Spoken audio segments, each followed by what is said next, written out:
The committee will come to order without objection. The chair is authorized to declare recess at any time. I will now recognize myself for an opening statement. Today, we are holding a hearing on H.R. 1, the For the People Act. H.R. 1, introduced by my distinguished colleague, Congressman John Sarbanes of Maryland, a senior member of our committee. And we thank Congressman Sarbanes for his, not only for his vision, but for his tenacity and for putting his blood, his sweat, his tears into this over several years. He has compiled one of the boldest reform packages to be considered in the history of this body. This sweeping legislation will clean up corruption in government, fight secret money in politics, and make it easier for American citizens across this great country to vote. I believe that we should be doing everything in our power to make it easier for eligible American citizens to exercise their constitutional right to vote, not making it harder. We should be making it more convenient, not less. We should be encouraging more people to cast their votes, not fewer. We should be promoting early voting, absentee voting, voting by mail, and other ways to help citizens cast their ballots, not rolling back these very important programs. Unfortunately, some people disagree, including most Republicans. They think we should make it harder to vote. They think we should make it more difficult by cutting back on early voting, eliminating polling places, and taking other steps to reduce the number of people who do vote. Especially troubling in some cases, they have engaged in illegal efforts to suppress the vote that target minority communities. For example, North Carolina drew legislative lines, and the Fourth District Circuit Court of Appeals found that as to African Americans, and I quote, the lines were drawn with almost surgical precision, that is to suppress the vote. Georgia kept eligible individuals off the rolls and caused widespread problems with wait times and absentee ballots, particularly in areas with significant minority populations. Kansas moved to the outskirts of town, the one and only polling place for 27,000 residents of Dodge City, most of whom were minorities. There's something wrong with that picture.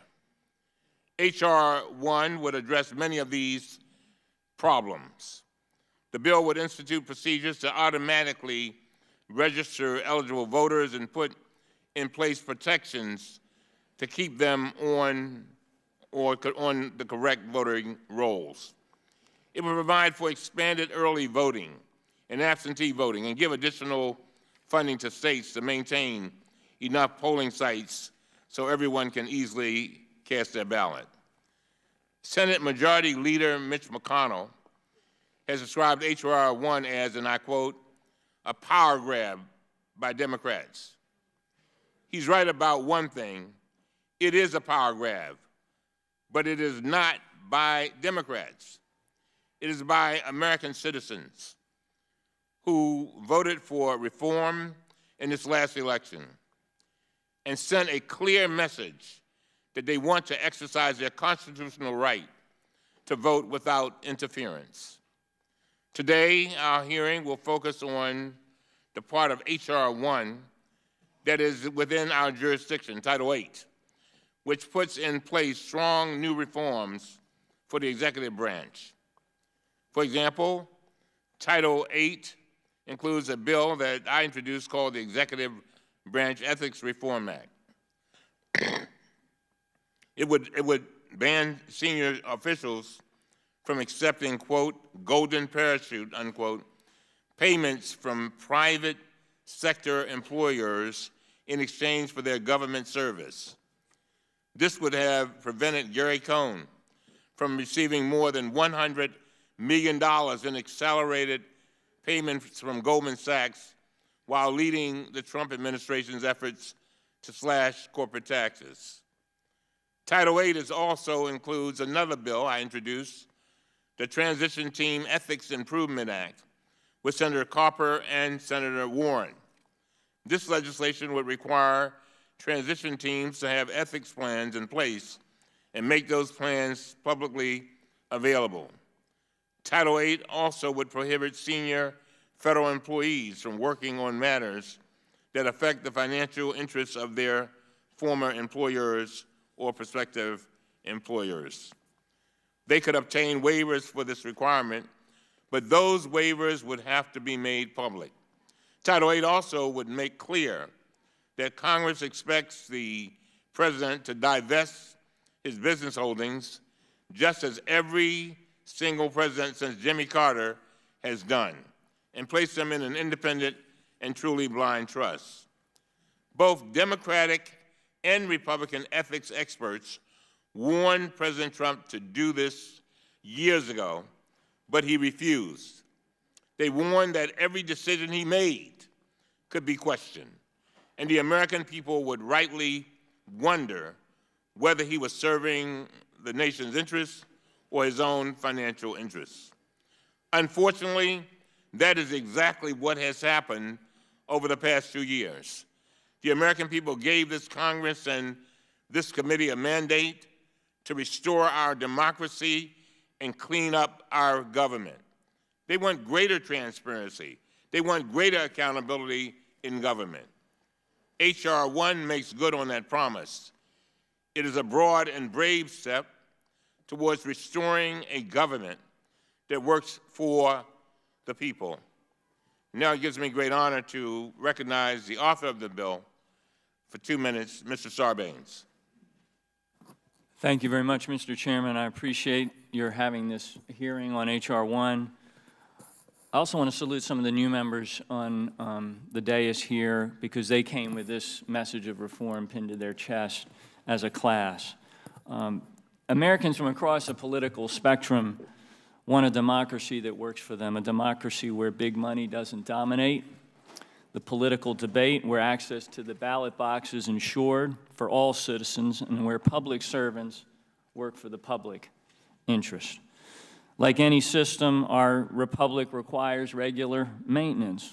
Without it, the gears grind down, the operating systems fail, and the people's democratic will is ultimately compromised. This is what's happened to our democratic institutions over the past few decades.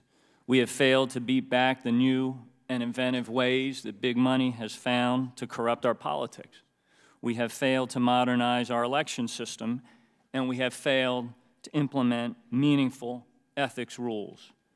No wonder the public's faith in elected representatives is flagging, why confidence in our democratic institutions is near historic lows, and why cynicism is so high. H.R. 1, the For the People Act, is about giving Americans their republic back, unrigging the rules of American democracy by fighting back against big money in politics, ensuring all Americans can vote, and ending partisan gerrymandering and enacting tough new anti-corruption measures. Today's hearing, Mr. Chairman, will be an opportunity to examine the imperative for and the design of anti-corruption measures that are included in H.R. 1, and I very much look forward to that discussion.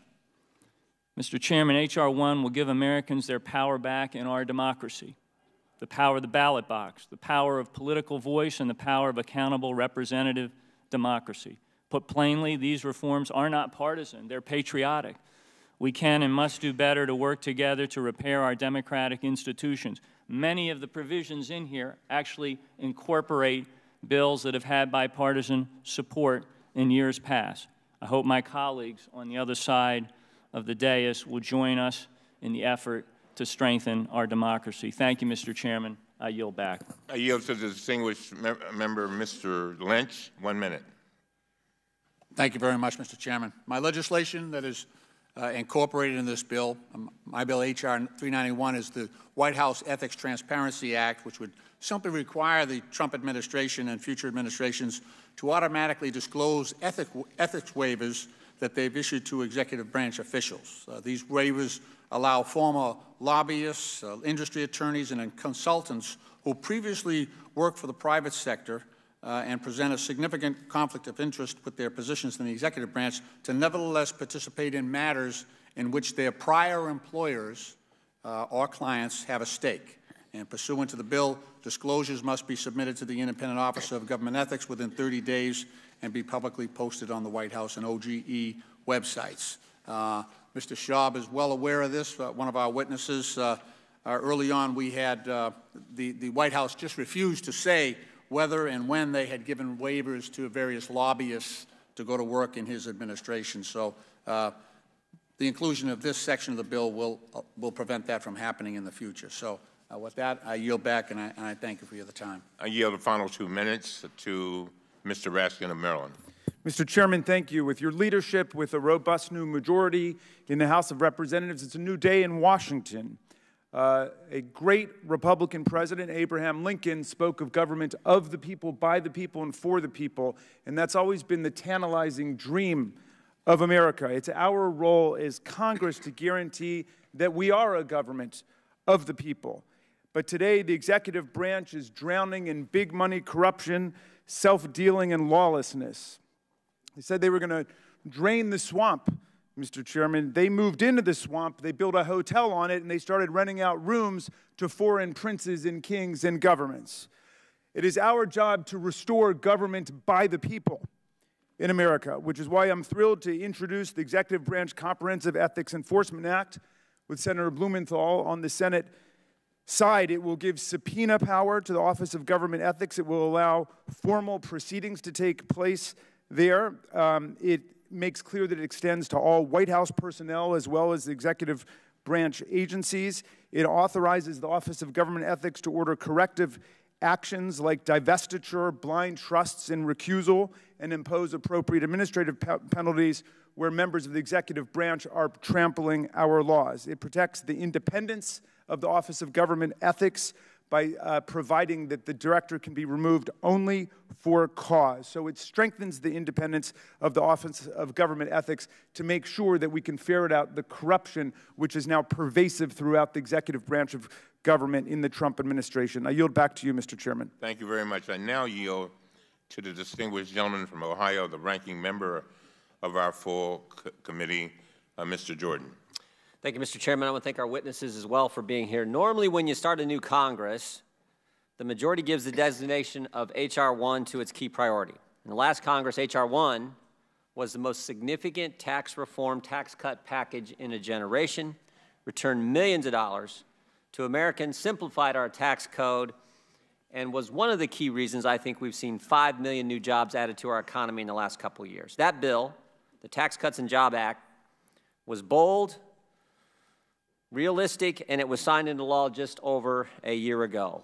I think it's also helped create the lowest unemployment in 50 years, an economy that is moving in exactly the direction we want. This Congress, the Democrats' H.R. 1 is a so-called For the People Act. A more accurate title would be For the People Who Want Democrats to Win Elections from now on. The bill includes a laundry list of tired proposals designed to benefit the majority by tilting the playing field in their favor. It's not a stretch to label many of these proposals radical. You can laugh, but it's true.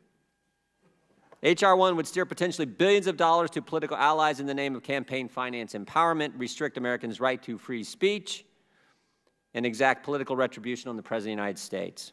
Unfortunately, this isn't all that surprising. This is just the latest in a series of attacks by the Democrats to stifle the free exchange of ideas. 2013, we learned that the IRS targeted conservatives for their political beliefs during the 2012 election cycle. Systematically, for a sustained period of time, they went after people for their conservative beliefs. Plan in place, targeted people, they did it. The gross abuse of power would have continued if not for the efforts of this committee. 2014, the Obama administration doubled down and attempted to use the IRS rulemaking process to gut the ability of social welfare organizations to participate in public debate. Congress has so far prevented this regulation from going into effect, but H.R. 1 would change that. Furthermore, this bill would roll back another critical victory for privacy and free speech secured just last summer. Following efforts by this committee and others, the IRS changed its policy as it relates to Schedule B information.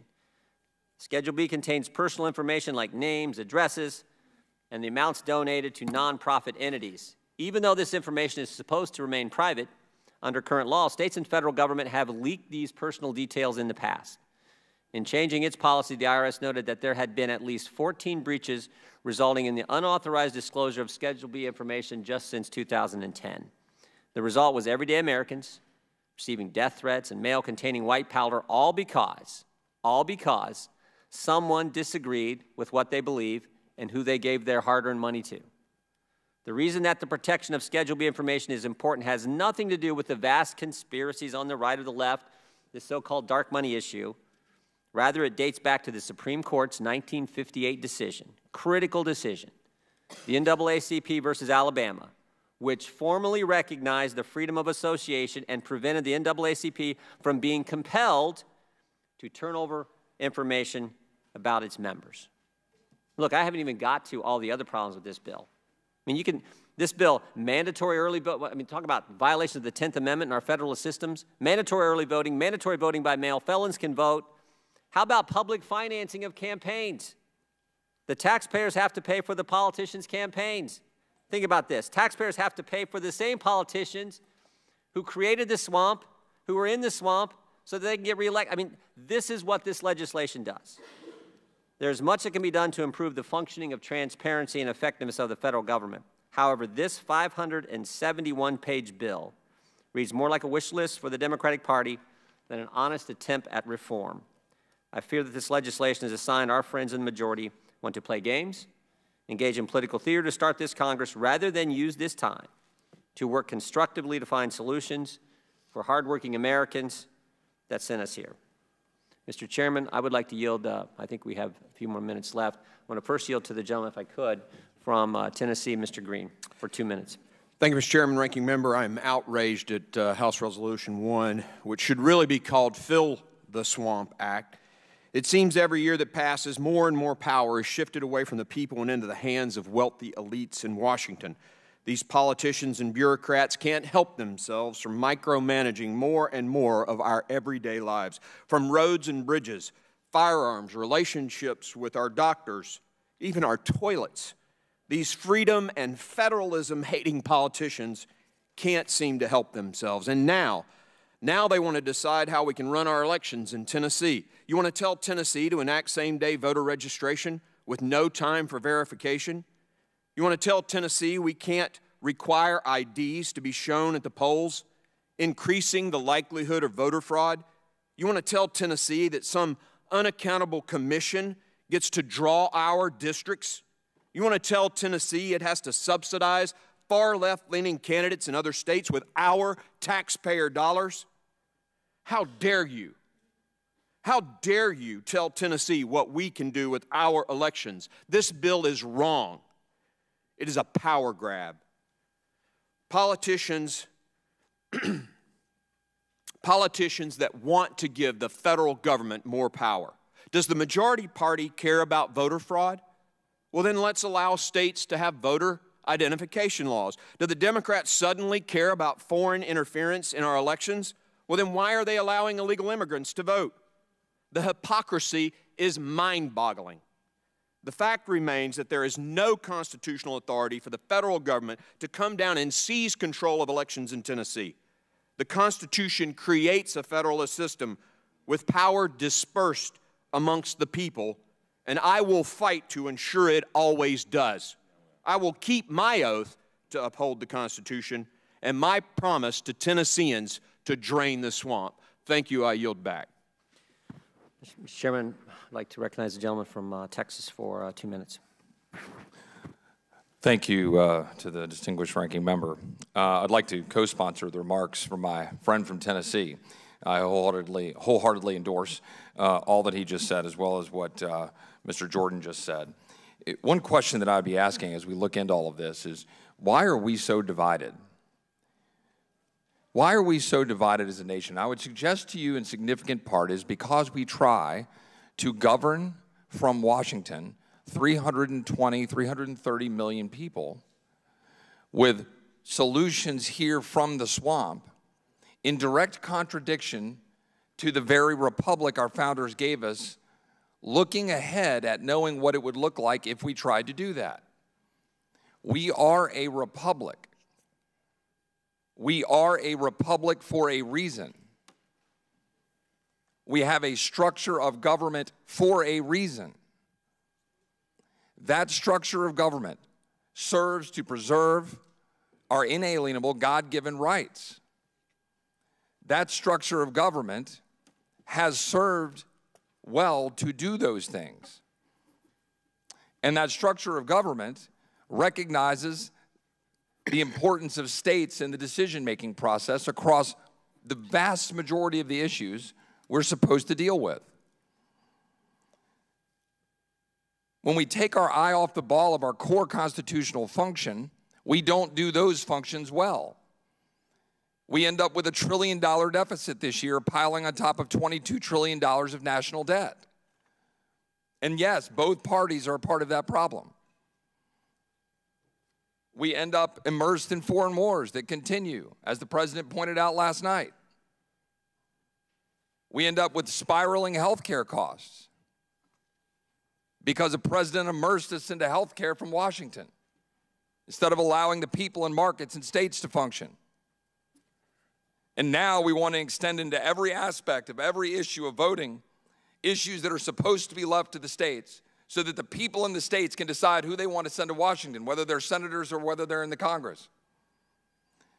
We would undermine the very structure and the core of this government further if we pursue this path down H.R. 1. Thank you. Mr. Chairman, for our remaining 2 minutes, I'd like to recognize the gentleman from Georgia. I thank the ranking member, and I join with my colleagues in just being extremely alarmed by H.R. 1, and it's virtually 600 pages. Almost every page has issues of great concern. Just one small part of that, the chairman mentioned a while ago, the automatic voter registration. It forces states to automatically register people, which may sound good on the surface, but what this will do is open the floodgates for fraudulent voting by illegal individuals in this country. And here's how. Here's what happens. These illegals who come into this country use government services and programs, and under H.R. 1, the information collected by these services and programs would automatically be transferred to election officials for registration. And there's only one safeguard in H.R. 1, and that is for the illegal alien to publicly declare that they're here illegally and they're not eligible to vote. How can we really expect that to happen? It's not going to happen for them to draw attention to themselves and identify themselves as being here illegally and therefore ineligible to vote. So simultaneously, when an illegal alien fails to decline, fails to recognize that they're here illegally and they're ineligible to vote, despite the ineligibility, they cannot be prosecuted. So this bill is just going to make it extremely difficult to maintain accurate voting records. It's going to open the floodgate for fraud. And so what we basically have here is a proposal that will lead to more illegal aliens registering to vote, making it virtually impossible to prosecute them for doing so, and making it difficult for states to clean up their voter lists. In process, what that does to the American citizen, the voter, it waters down the power of their vote by allowing illegals to do so. It makes those who are eligible, their vote to have less impact. So I'm very concerned. I thank the gentleman, and I yield back. Thank you, Mr. Chairman. Thank you. I want to thank all of our members for your statements. And now all members will have 10 legislative days in which to submit opening statements for the record. Ladies and gentlemen, today we welcome 5 distinguished witnesses to our committee. Mr. Walter Schwab is the former director of the Office of Government Ethics and now serves as a senior advisor to Citizens for Responsibility and Ethics in Washington. Mrs. Karen Hobart Flynn is the president of Common Cause, a nonpartisan grassroots organization dedicated to upholding the core values of American democracy. Mr. Rudy Merbani is the former director of the Office of Presidential Personnel and now serves as a senior counsel at the Brennan Center for Justice. Mr. Scott Cmte is the general counsel for the Project on Government Oversight. And finally, Mr. Bradley Smith is the chairman of the Institute for Free Speech. Pursuant to committee rules, all witnesses who appear before our committee must do so under oath. I now ask each of you to stand and raise your right hand to take the oath. Do you solemnly swear that the testimony you are about to give will be the truth, the whole truth, and nothing but the truth, so help you God? Everybody has now answered yes, and let the record reflect that. I will now recognize each witness to present their testimony. I want to remind the witnesses that we have your written testimony before us, so you don't have to read it all. We have it. And I ask you to do me a favor, just since we have 5 witnesses and we have a lot of members wanting to ask questions, that you obey the lights. You'll get a warning light. And then when it says red, I would appreciate it if you would that you would stop and let us move on to the next witness. So we're going to go with Mr. Rob first. Mr. Cmte. Mr. Cmte, please. Thank you. I want to thank Chairman Cummings, Ranking Member Jordan, and the committee for asking the Project on Government Oversight, POGO, to testify about executive branch ethics. I am Scott Cmte, POGO's General Counsel. POGO is a nonpartisan, independent watchdog that investigates and exposes waste, corruption, and abuse of power. H.R. 1, which POGO supports, is an opportunity to make good on the bipartisan work that this committee has performed and to reform the ethics system to meet old and emerging challenges. We support stronger laws to slow the revolving door, improve the Office of Government Ethics, expand ethics restrictions to senior-level officials. Title VIII in H.R. 1 is a step forward in improving consistency in enforcement, but more importantly, to reduce improper influence over government decisions, missions, programs, and spending that are often contrary to the public's interests. Groups at this table have assembled for over a decade to correct problems created by the revolving door and cozy relationships that result in an unlevel playing field. POGO published reports on the revolving door in 2004, 2005, and one just last year. The 2018 report showed that lobbying was the occupation of choice when officials left government service, a job that relies less on management skills and more on your connections back inside of the government. Despite the focus on the revolving door coming and going from the Department of Defense, the problems exist government-wide and concerns exist about having a personal or private interest, being lenient toward or favoring past or future employers, and gaining an unfair competitive advantage, all of which are the detriment to the public. H.R. 1 would close the gaps in ethics and conflict of interest standards, especially the provisions in Title VIII. POGO particularly supports the provisions in Title VIII related to making the government or the Office of Government Ethics more independent, slowing program and procurement officials from heading to companies they worked with or oversaw while in government service, codifying the presidential ethics pledges that have come out since 1993, prohibiting a bonus for accepting government position. This really came to light during the Obama administration when Wall Street executives revolved into the government, expanding cooling off periods when coming and leaving the government, and increasing transparency. With the limited time, I will briefly highlight the top 3. First, the Office of Government Ethics should become an independent agency with new authorities to ensure consistent enforcement of ethics laws government-wide. H.R. 1 would provide the OGE director, when appropriate, approval over resolutions and any recusals, exemptions, or waivers from ethics rules, increase transparency, give OGE improved investigative power, and grant OGE the authority to issue administrative and legal remedies when the ethics violation is found. We support the provisions to add for-cause removal for the OGE director. For-cause removal will preserve the agency's independence and help with continuity after turnovers in between administrations. We've heard stories of pressure coming from the top on the Office of Government Ethics as well as agency ethics officials, and that must end. Second, amending the Procurement Integrity Act is essential. We need to strike the provision in the law allowing former program and procurement officials to work for companies they contracted with or oversaw, so long as they go to a different part of the company.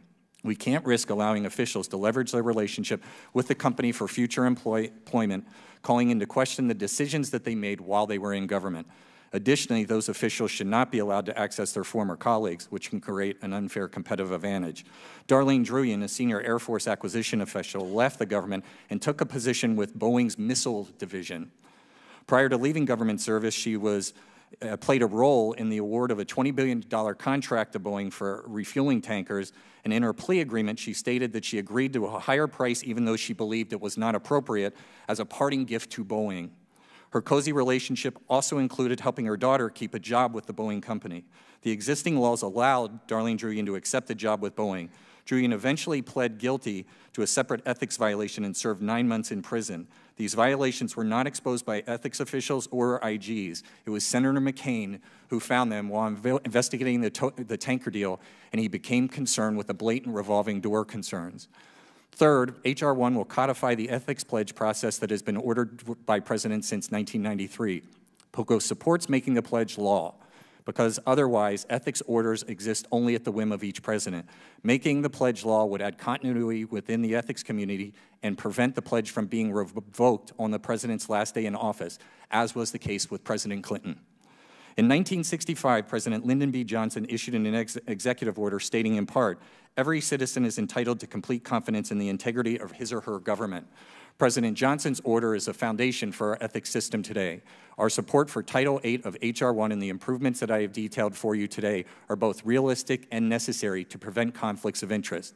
H.R. 1 is a step forward in reducing improper influence over our government and the bad deals that harm the public. Thank you for inviting me to testify today. I look forward to answering the questions from the members of the committee and working with the entire committee to further explore how federal ethics and conflict of interest systems can be improved. Thank you. Thank you very much, Ms. Hobart. Thank you, Chairman Cummings, Ranking Member Jordan, and members of the committee for holding this critically important hearing. I'd also like to thank Congressman Sarbanes for his leadership championing the For the People Act as the type of bold, innovative package of solutions that can restore people's trust in our government. One final note of thanks to House Speaker Pelosi for her commitment to making this the first order of business in the new Congress. My name is Karen Hobart Flynn, and I'm president of Common Cause, a national nonpartisan watchdog organization with 1.2 million supporters. For nearly 50 years, we've been working to strengthen the people's voice in their democracy. I'm here to testify in support of For the People Act. First, I want to say that Americans have not been waiting for Washington to fix what ails them in our democracy. We've been working at the state and local level with many other groups to pass significant pro-democracy reforms. This is the second consecutive election cycle where voters have passed 95% of the democracy reforms on the ballot. In 2018, voters in 20 red, blue, and purple states and localities have passed democracy reforms with strong support from Republicans, independent, and Democratic voters. This includes voting rights restoration in Florida, same-day voter registration in Maryland. It includes independent redistricting commissions in Colorado, Michigan, and redistricting reform in Utah, automatic voter registration in Nevada and Michigan, an independent ethics commission in New Mexico, and an anti-corruption package in Missouri. I should note that also these kinds of reforms and many embodied in H.R. 1, campaign finance disclosure, ethics reforms, and others also pass with bipartisan support in state legislatures. The reforms embodied in H.R. 1 are not lofty, untested ideas. Most are pragmatic solutions that are already working in a city or state somewhere in this country. These solutions are proven to work and in many cases save taxpayers money. The timing of this legislation has never been more important as Americans grow more frustrated and cynical about our state of politics. While every presidential administration in our nation's history has had various ethical challenges, we've never seen so many corruption scandals and appalling lack of concern for the ethic rules that should govern our executive branch than with this administration. We have a series of reports that detail dozens and dozens of ethical challenges and conflicts of interest that have plagued this administration in the last 2 years. The American people want transparency, honesty, and accountability from its elected representatives. They do not want their elected leaders to use their public office for private gain, to enrich their businesses, their wealthy donors, their family, or themselves. We believe tough ethics laws like the ones that we're talking about here today, with a strengthened Office of Government Ethics that has independent oversight and investigative and enforcement tools, can help us prevent the incessant assault on our democratic values and institutions of self-government. My written testimony outlines our support for all of the measures before the committee today, and I'll just add 2 more comments. One is I agree with Chairman Cummings that on Election Day, we should make Election Day a holiday. We have found, as we do election protection, nonpartisan election protection across the country, that with aging infrastructure and machines malfunctioning, and a lack of poll workers, that people have long lines up to 4 hours. Many working Americans can't afford to take 4 hours off of their day in order to vote. So making it a holiday would make a huge difference. In addition, we strongly support the Conflicts from Political Fundraising Act because Americans deserve to know whether people nominated to serve in the executive branch have raised money or benefited from special interest money from the industries they are supposed to regulate. There are currently no requirements for presidential appointees to disclose whether they've solicited funds or contributed funds for political purposes to PACs, super PACs, 501c4s, or 501c6 business associations, and it's a significant gap that we think should be closed. We don't work on these issues just to look good. We pass reforms so that the government can be more responsive to the needs of everyday Americans. You will hear some who benefit from the current system use tired arguments that defend the current system, saying it works fine. The American people do not believe that our current system is just fine. You will also hear people talking about the First Amendment to justify billionaires, corporations, and special interests spending millions of dollars in politics while our children, our families, our schools and communities, and our environment all suffer.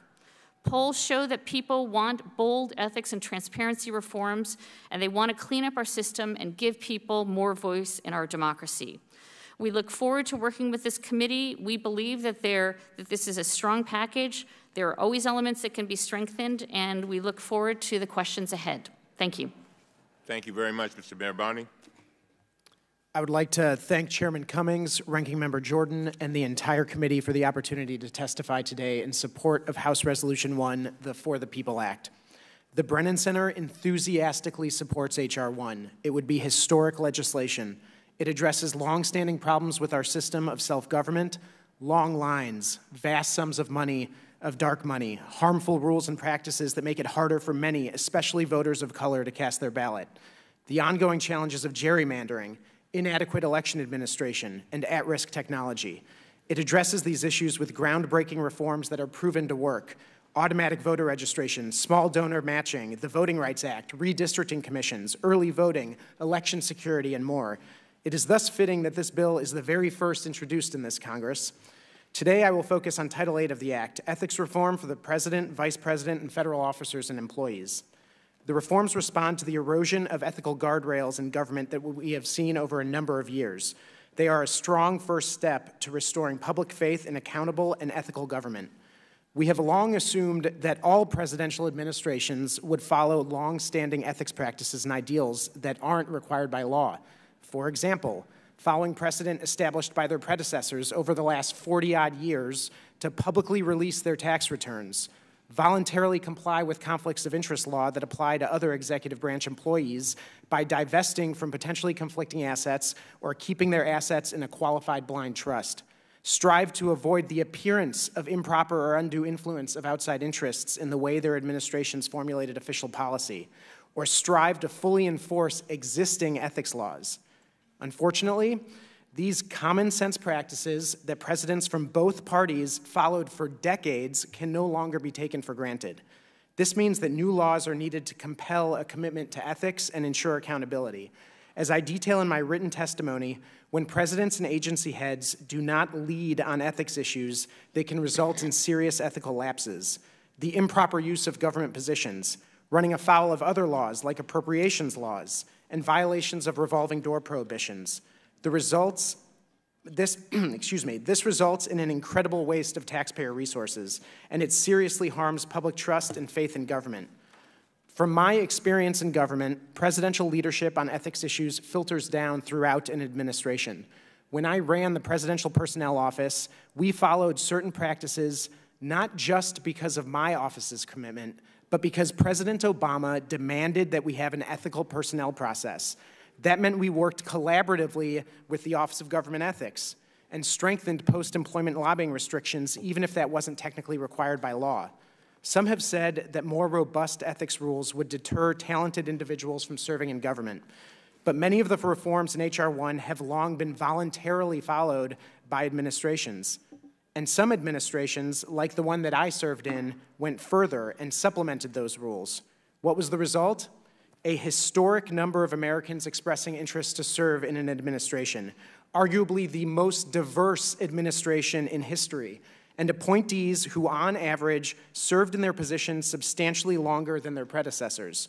Strong ethics laws, in short, help recruitment.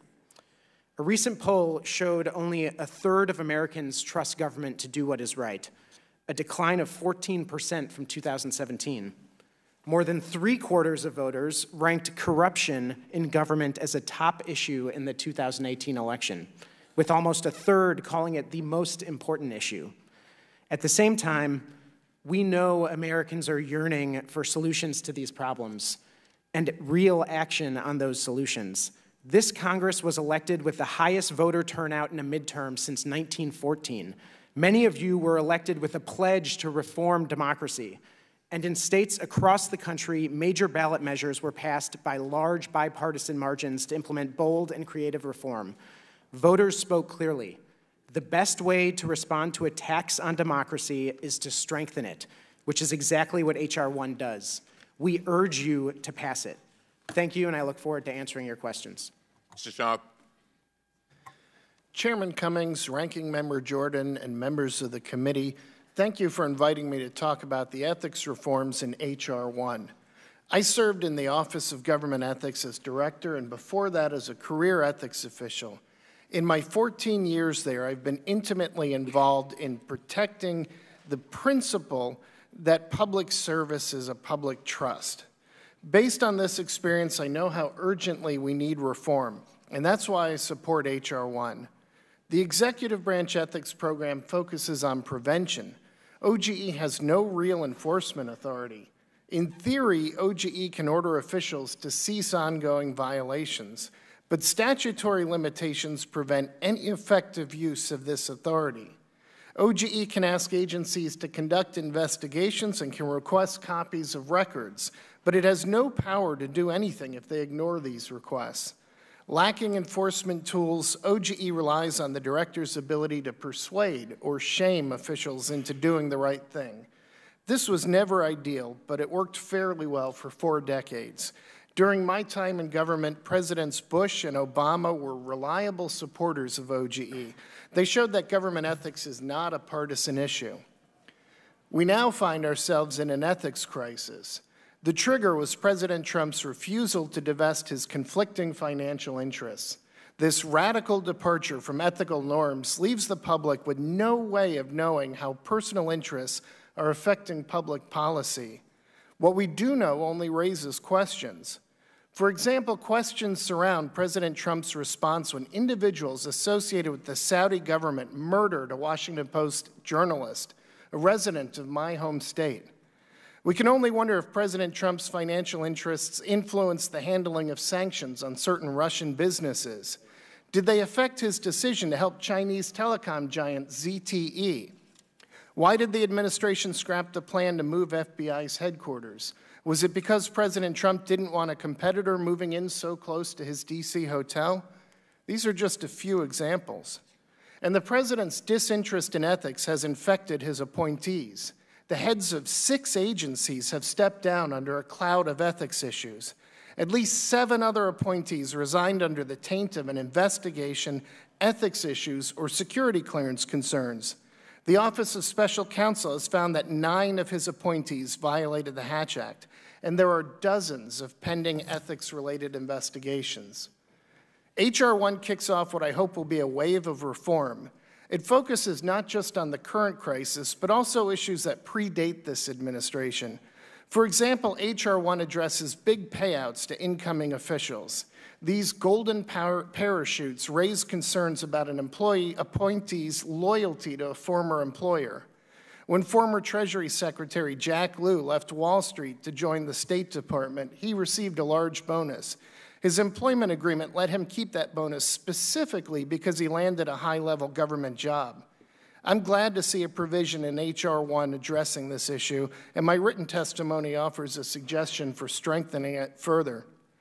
H.R. 1 would also make OGE more independent. Like the heads of MSPB and OSC, OGE's director would be allowed to communicate directly with Congress and would be removable only for cause. Rather than depending on other agencies, OGE would be able to conduct meaningful inquiries by issuing subpoenas. H.R. 1 would increase the transparency of waivers, which can undermine the ethics program if granted improperly. The public needs to know about waivers. Before leaving OGE, I exposed questionable practices involving the issuance of undated, unsigned, and retroactive waivers, some of which seem designed to paper over ethics violations. I'll close by emphasizing that what's at stake is the very integrity of government. The Supreme Court has warned that a conflict of interest is an evil that endangers the very fabric of a democratic society. The court explained that democracy is effective only if people have faith in those who govern. We need ethics reform before the public's trust in government is shattered beyond repair. I urge you to pass H.R. 1. Thank you again for inviting me, and I'm happy to answer any questions the committee may have today. Mr. Smith. Thank you, Chairman Cummings and Mr. Jordan, members of the committee. The Institute for Free Speech has been producing detailed analyses of the many sections of, as the chairman called it, a sweeping bill, 570 pages. Some of those are available here today. I'm going to focus very briefly on 2 aspects of this bill with which I have particular expertise as former chairman of the Federal Election Commission and as the author of the leading academic analysis of super PAC and coordinated spending and the author of many of the FEC's current coordination rules. Since its inception, the Federal Election Commission has been a bipartisan agency. This was at the insistence of people such as Democratic Representative Wayne Hayes and Democratic Senator Alan Cranston, who warned we must not allow the FEC to become a tool for harassment by future imperial presidents who may seek to repeat the abuses of Watergate. Subtitle A of Title VI of H.R. 1 would replace the current 6-member bipartisan FEC with a 5-member panel subject to partisan control. In theory, only 2 members could come from any one party, requiring a 5th seat to be held by an independent, but this is a fig leaf. In fact, the FEC has an independent now, but it's understood that Commissioner Stephen Walther was appointed at the behest of former Democratic Senate leader Harry Reid, whom Mr. Walther had represented in election matters, and it's understood that he holds a Democratic seat. Under H.R. 1, Senator Bernie Sanders, for example, a frontrunner for the Democratic presidential nomination in 2020, could be appointed as a, quote, independent. Any president could find a nominal independent to reflect his party's views, creating a partisan majority on the commission. Further, H.R. 1 gives vast new powers to the FEC chairman, justifying fully the title of speech czar.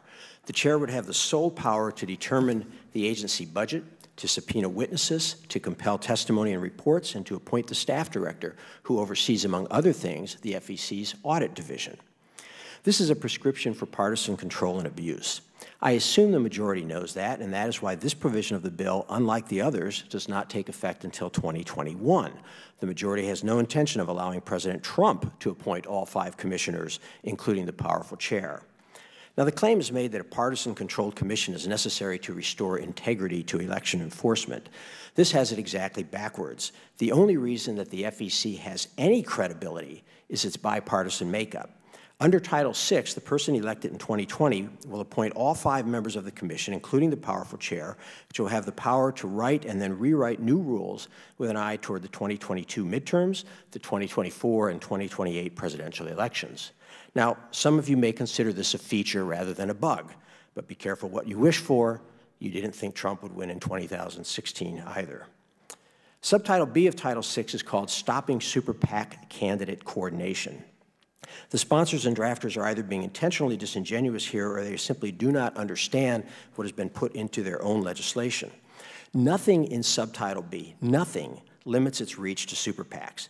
It applies to every union, trade association, advocacy group, and unincorporated association in the country.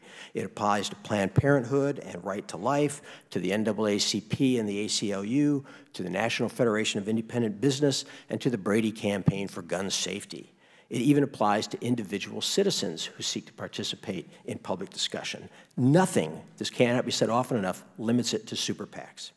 Through the interplay of its definitions of coordination and coordinated spenders, the law's traditional treatment of coordinated spending as a contribution to a candidate and current contribution limits in the law, Subtitle B will actually have the effect of banning, not limiting, but actually banning a great deal of speech that was legal even before the Supreme Court's decisions in Citizens United versus FEC and Buckley v. Vallejo.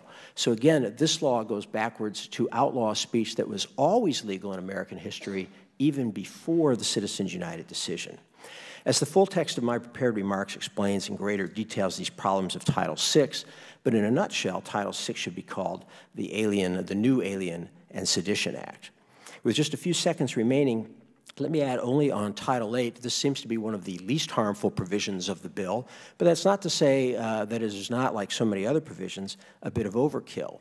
It's interesting to me that it does not include as covered individuals people who have previously lobbied for cities and counties and local government units. And it would normally be the case that those groups lobby extensively in Congress and perhaps should be also checked for a conflict of interest. I also question the assumption of the bill, which seems to be that anybody with a past experience in the private sector is somehow dangerous and should have a legal conflict of interest defined by law before they even take office. I think that's overkill and inappropriate. Thank you very much for your time. I'm free to answer any questions. Thank you very much to all of our witnesses, and thank you for staying within the time limit. I will now yield 5 minutes to the distinguished lady from Michigan, Ms. Tlaib. Thank you so much, Chairman, and thank you so much to Chairman Sarbanes for this incredible leadership on this issue. I think for the people, H.R. 1 is important in trying to restore public trust into this institution. And I know I'm a freshman, I'm new. I think a lot of people know that I really truly believe in the rule of law and believe in trying to restore to the core center of getting people to understand this body here works for them. And so as a new member, you know, I see now why a lot of my residents are really taken aback by this process and not feeling like it belongs to them. And through the chair, we all know this is a very critical issue. I think both Republicans and Democrats alike see this as a critical issue in taking corruption out of government. And so for me, as you said about strengthening this, but more importantly, you know, in the first 2 years in office, I think the president made 281 visits to properties he steals profits from. More than 150 political committees, including campaigns and party committees, have spent nearly $5 million at Trump businesses since he became president. At least 13 special interest groups have lobbied the White House around the same time they also did business with the Trump organization. I can go on, I can submit this to record, but one of the things as a person that's coming here as a brand new member, I cannot believe this is not illegal already, that this is not something that we push up against and say enough, because as we step into here, we work for the people. We have to check our businesses, we have to check our personal and professional conflicts. Any lawyer across this country will tell you it is dangerous to allow any sort of conflict to exist while you're trying to serve others, especially in a public position like this. I I have seen modern presidents, both parties, before this president, address these potential conflict of interests by adhering to all ethical norms and traditions that resulted in the sale of their financial interest, completely divesting in their foreign and domestic investments. I'm really taken aback by the fact that we still have to currently now fight for something that's so critically important in restoring public trust, that now we're setting a precedent that it's okay for a president not to divest, that it's okay that I have Gary Cohn, President Trump's director of National Economic Council, received more than $100 million in payments from Goldman Sachs before he came in to work for Trump, the president, I'm sorry, Chairman. And so one of the things that I'm taken aback by is that, we're talking in my good colleague from Ohio mentioned the original H.R. 1 tax break. Who worked on that? Because, back home in the district, they call that a payout. They really do. They know who was behind the scenes running that and pushing that forward. And so my question to you is, how can we move? Because the shoulda, coulda, maybe, and all these to me, that doesn't go far enough to starting to make people feel like this is their house, that this Congress belongs to them. Because right now, all they see is people that are at the top that make millions of dollars that are completely disconnected with the American people. And I can tell you, every single day, from underemployment to poverty in my district, we're feeling like here, we don't have a voice. And so with that, Mr. Schwab, I really would love to hear, how do you think we can really strengthen this, and where the dangerous precedent is? Because more and more we're now seeing other people interested, former CEOs, others interested in becoming president of the United States. I applaud the bill for including a statement of Congress that the president should divest. I think that takes a step towards reestablishing the norm, and it would have been helpful to me as director of OGE to be able to point to that. I'd personally like to see it go further and require divestiture, because we have a situation now where people who seek to influence the government can funnel bags of cash to the president through his various properties. You have government contractors, charities, businesses, associations, politicians, political parties, political groups, using his facilities and paying just absolutely gobs of cash for the privilege of hobnobbing with the president.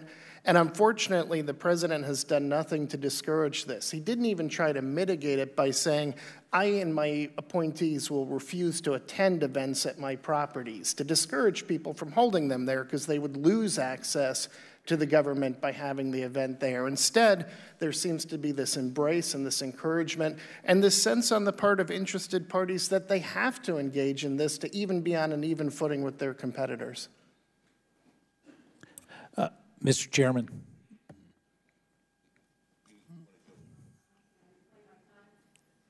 The gentlelady has had 5 seconds, but go ahead. Oh, I just want to, the constituent you spoke about, do you know in 2017, for example, Saudi lobbyists spent $270,000 to reserve rooms at Trump-owned hotels? And that, to me, makes you pause about your constituent being killed by that government. I do know that, yes. Thank you. Mr. Chairman, I would just point out to the chairman, the witness may want to clarify his remarks when he's saying gobs of cash.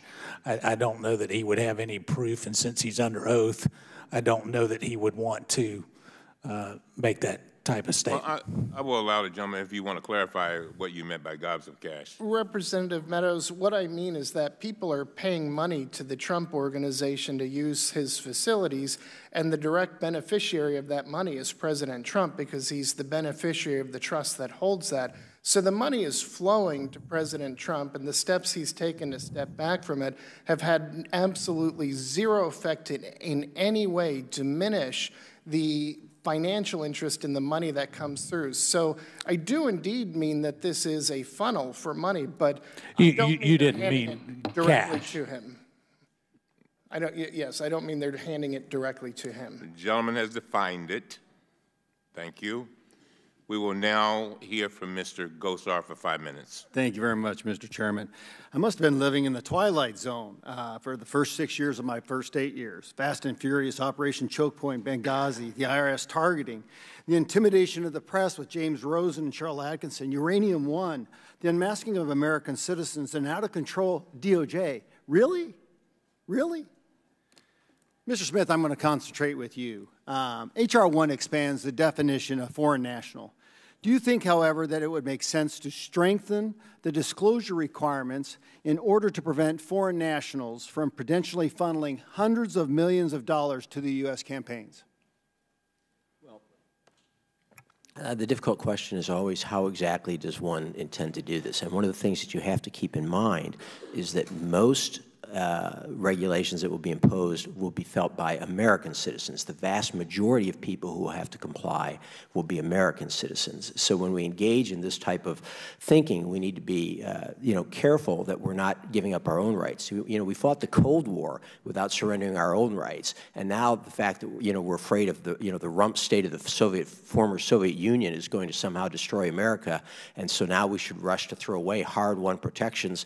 I think Mr. Jordan talked about them in the cases like NAACP versus Alabama, Talley versus California. We need to be careful. So I do think foreign engagement poses a different issue, but a kind of a scattershot approach that mainly hits American citizens is unwise. Well, I agree with you, and let's tailor that aspect. So do you think amending the Federal Election Campaign Act of 1971 to require what is already required of American citizens, the disclosure of the credit verification value, or the CVV, and a legal billing address for all loan contributions would help ensure that the credit cards are registered to someone who actually lives in the United States? Well, one thing you could do, for example, most campaigns for years did this voluntarily, and this became something of an issue because the Obama campaigns did not, was to put checks in place on credit cards, in particular prepaid credit cards. That is the kind of thing that could be done by regulation through the FEC, or I suppose by statute if there were a desire to do that, to ensure that those credit cards were tied to a U.S. individual, not just sort of handed out to whoever wants to use prepaid credit cards. Well, and these are two great ideas, a CVV and a billing address. It would actually make sure that somebody's actually living in this country. Wouldn't you agree? Mm-hmm.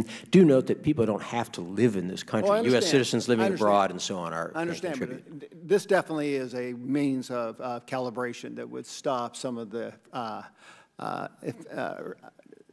illegal contributions. It would probably be a safeguard, again, one that most campaigns have followed, and one that could be enacted, I think, by either regulation or statute. Now, the last administration, we saw multiple examples of average American citizens being targeted for their political beliefs, most notably the IRS and FBI targeting political opponents. With that in mind, H.R. 1 would create a partisan FEC, you've addressed that could use the power of the federal government to quell speech that disagrees with it. What effects do you think this will have on free speech and discourse?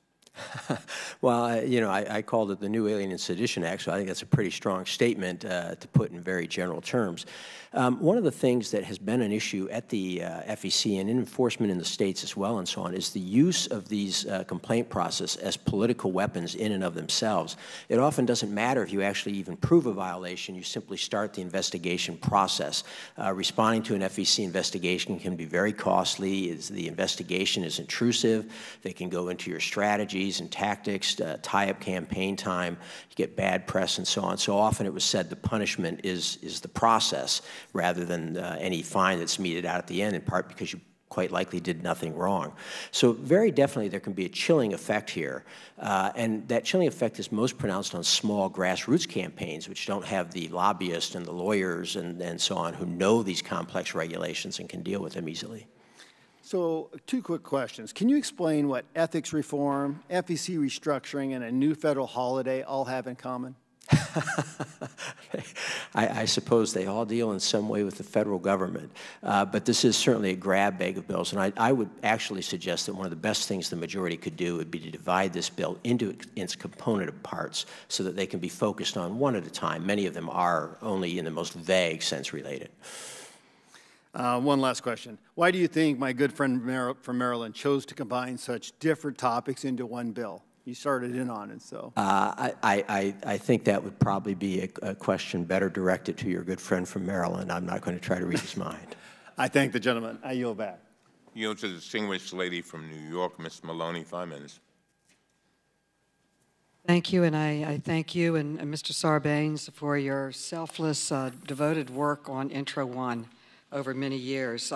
Mr. May, I'd like to ask you about presidential contracts, the ability of the president and vice president now under the law to compete against members of Congress, to compete for properties that other federal employees and members of Congress are barred by law from entering into contracts or leases. And I want to speak to the Presidential Conflicts of Interest Act, which is part of Intro 1, which would put a restriction on the president and the vice president in entering into any contracts, which happens to be the standards for members of Congress and federal employees. Would you agree with the intent of Intro 1's specific proposal on presidential conflicts of interest? Yes, Congresswoman.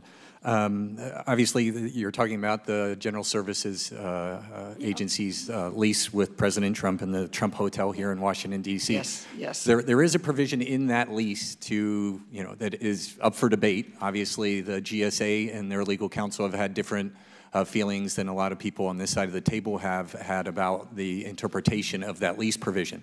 The one problem and why H.R. 1 on this specific provision is necessary is it was in about 1994 that the Federal Acquisition Regulation stripped the provision that was called the Officials Not Benefit provision. And so it was in one of the acquisition reform bills, Federal Acquisition Reform Act or the Services Acquisition Reform Act, but that provision was stripped out. So it's no longer in the FAR. So I think it's important to put back, and you raise a good point, that provision actually mentioned members of Congress at that time, and that has continued for members of Congress, but hasn't affected other people in the executive branch. And so I do think it's necessary. Well, as many of my colleagues know, in 2017, members of this committee, the Democrats, literally sued for information about the lease and contract between the president's hotel, here, Washington, D.C. hotel, and the lease with the old office building. And we were told then by the General Accounting Services, General Services Administration, that we were not entitled to exercise our oversight responsibilities of reviewing this lease. They barred us from getting this information. So we are literally still in court trying to obtain this. And many of us feel that this is a glaring conflict of interest. Why shouldn't the Oversight Committee have access to leases and contracts that we want to question, even if it includes the President of the United States? Now, in this case of the Trump International Hotel, the President is both the landlord and the tenant, and he ultimately also oversees GSA, the agency that was responsible for enforcing this lease, this contract. And how can Congress, Mr. May, or the American people be sure that GSA is really acting impartially in carrying out the law when they are really interpreting what their supervisor? Well, when you have someone that's the landlord, the tenant, the judge, and the jury, and obviously appointed the head of the General Services Administration, then at that point, it is a major conflict of interest. There were also some concerns because the Trump children were involved in the negotiation of that lease, and I'm actually outraged at the fact that the GSA hasn't turned over the information to Congress. That's where it is important. That's where transparency when it comes to government ethics matters, that we should be seeing as much information about that to remove the appearance of a conflict of interest, but also to ensure that there's not an actual conflict of interest that needs to be resolved. Okay, now in this particular lease for the old post office building, it explicitly prohibited an elected official from being a party, but GSA failed to enforce it. And I would say that there would definitely be an impact, and I'll ask Mr. Badhani on this. Mayor Bonney. There could be a definite conflict of interest that could have a freezing effect on competition. How many people want to compete against the President of the United States for a lease or a contract? Wouldn't you agree that that would be a chilling effect on any competition? What would be the effect of this going forward? I would agree with that, Congresswoman. And as you know, the Inspector General of the General Services Administration recently released a report that was critical of GSA's analysis of the validity of this lease for improperly omitting constitutional issues from their analysis.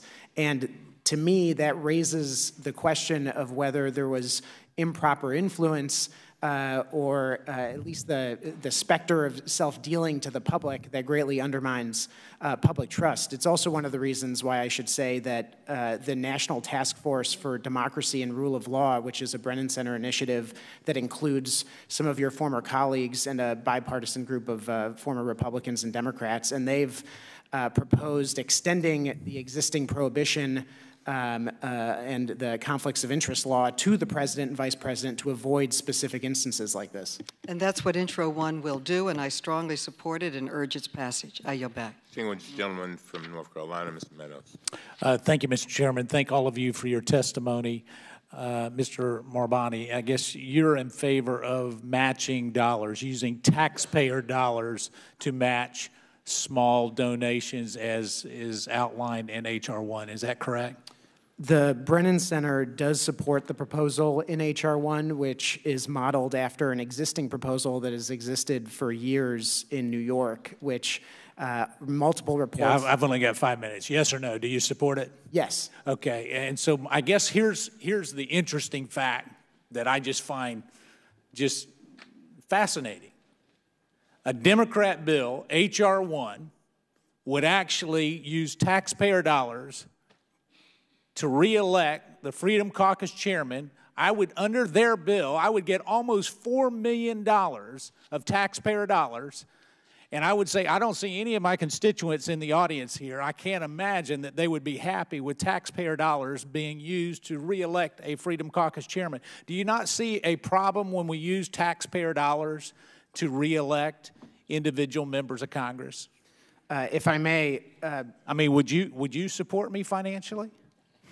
I would support my spending the equivalent that H.R. 1 would require, which I think is $1 per citizen per year over 10 years. No, yes. it's a matching deal. We've done the math. It's $3.8 million that I would get because I'm one of the top 10 in terms of small dollar donations in Congress. I would get $3.8 million under this bill for reelection. I cannot find anyone who holds government accountable that would think that that would be a wise use of taxpayer dollars.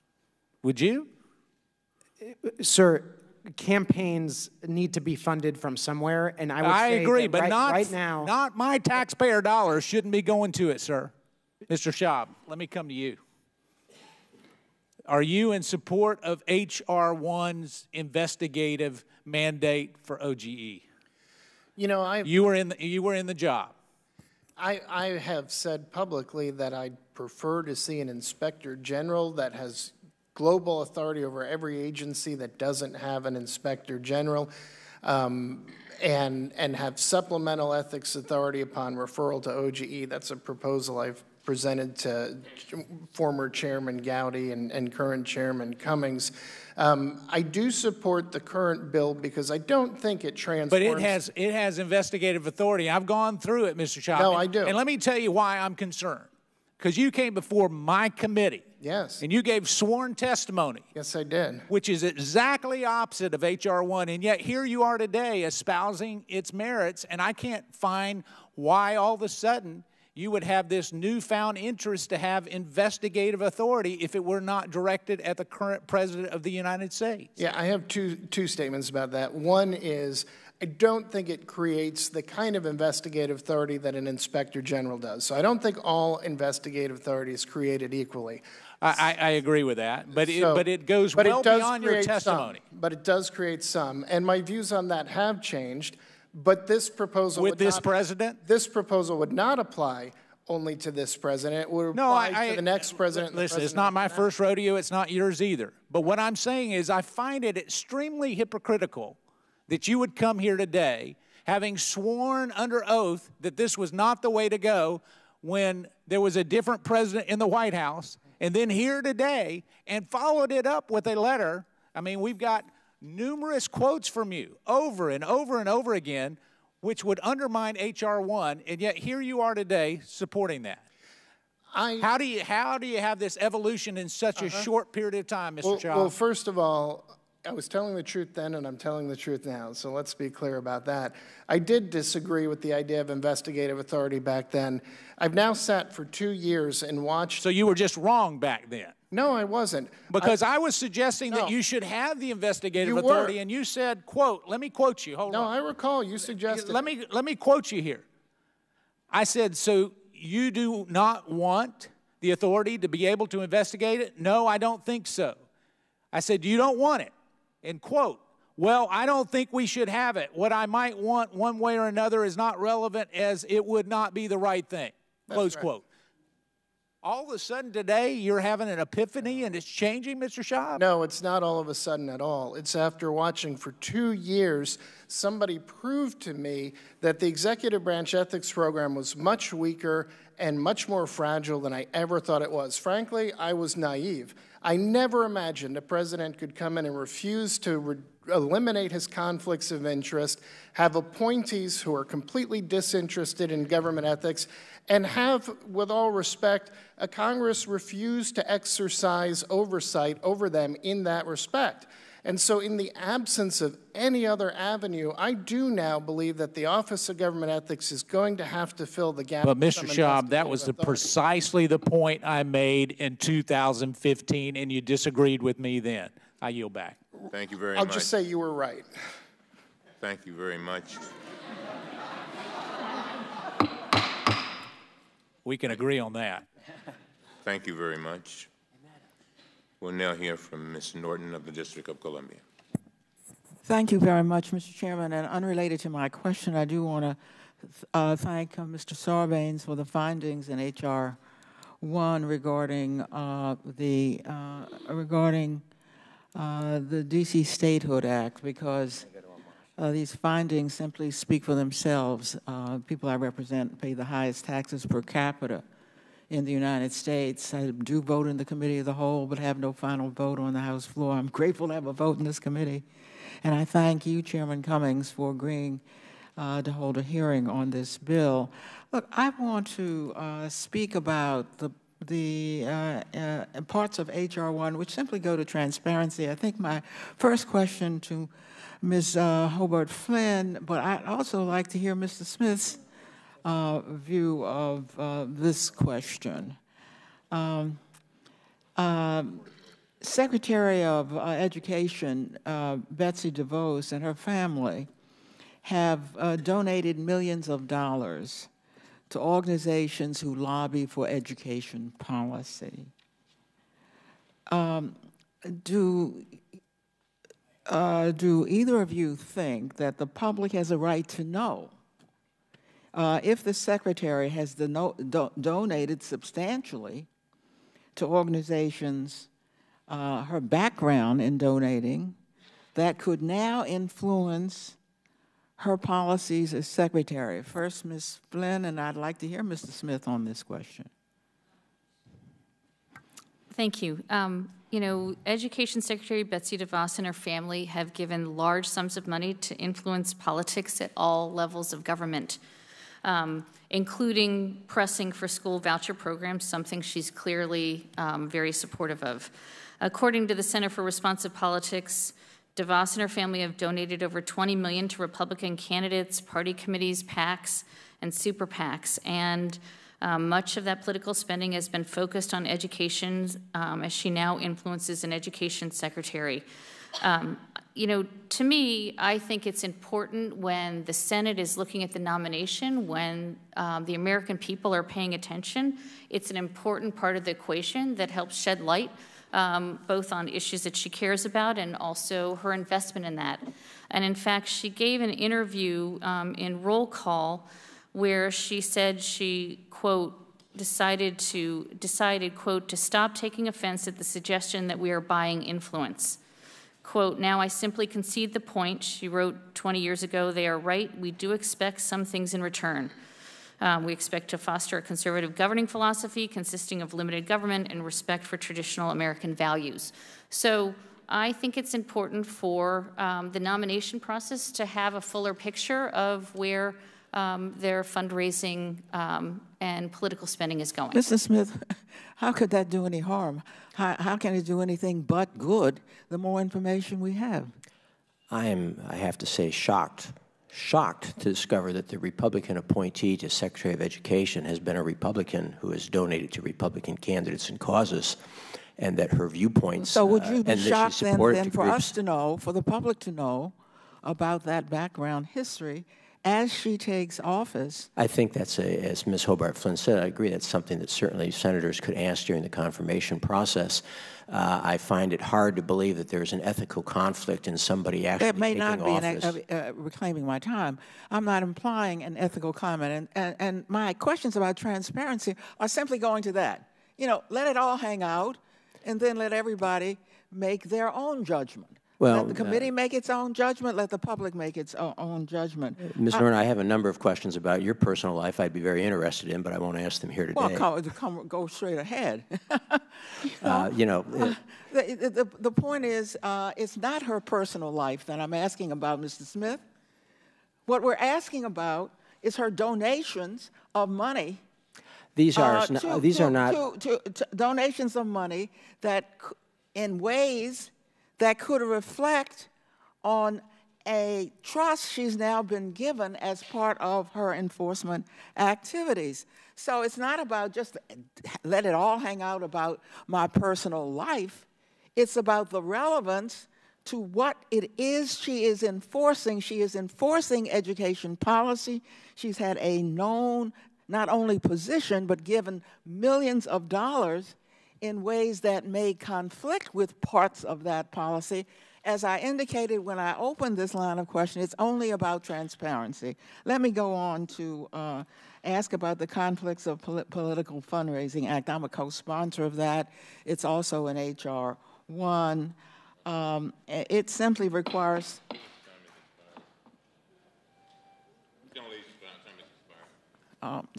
Thank you very much, Mr. Chairman. Thank you very much.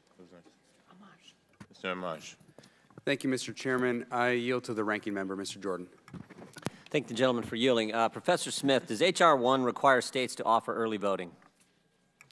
Yes. Does H.R. 1, Professor, require states to offer no excuse absentee voting? Yes. Does H.R. 1 require paid leave for federal workers to be poll workers? Yes. Does H.R. 1 require states to let released felons vote? I believe it does. Does H.R. 1 require taxpayers to finance campaigns? Definitely. Definitely.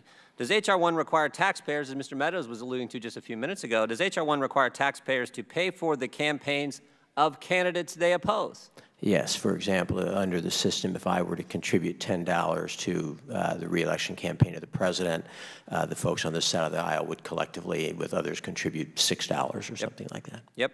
Does H.R. 1 require states to have same-day registration for voters? I believe it does. Does H.R. 1 require automatic voter registration? I believe that's correct. Does H.R. 1 encourage states to pre-register 16-year-olds? That I don't know off the top of my head. I'll fill that one. It does. I'll take your word for it. I appreciate that. Professor, does H.R. 1 require Election Day to be a federal holiday if you work for the federal government? Yes, it does. And does H.R. 1 require the outing of donors? Direct violation of freedom of association. You give to a campaign, you permits that through the disclosure, you're going to be outed to the public. A great many provisions require a tremendous amount of outing of a great many donors. Does H.R. 1 make the bipartisan FEC a partisan organization? I believe that it effectively does. Yeah, and the example, I like the example you used. We'll take the United States Senate.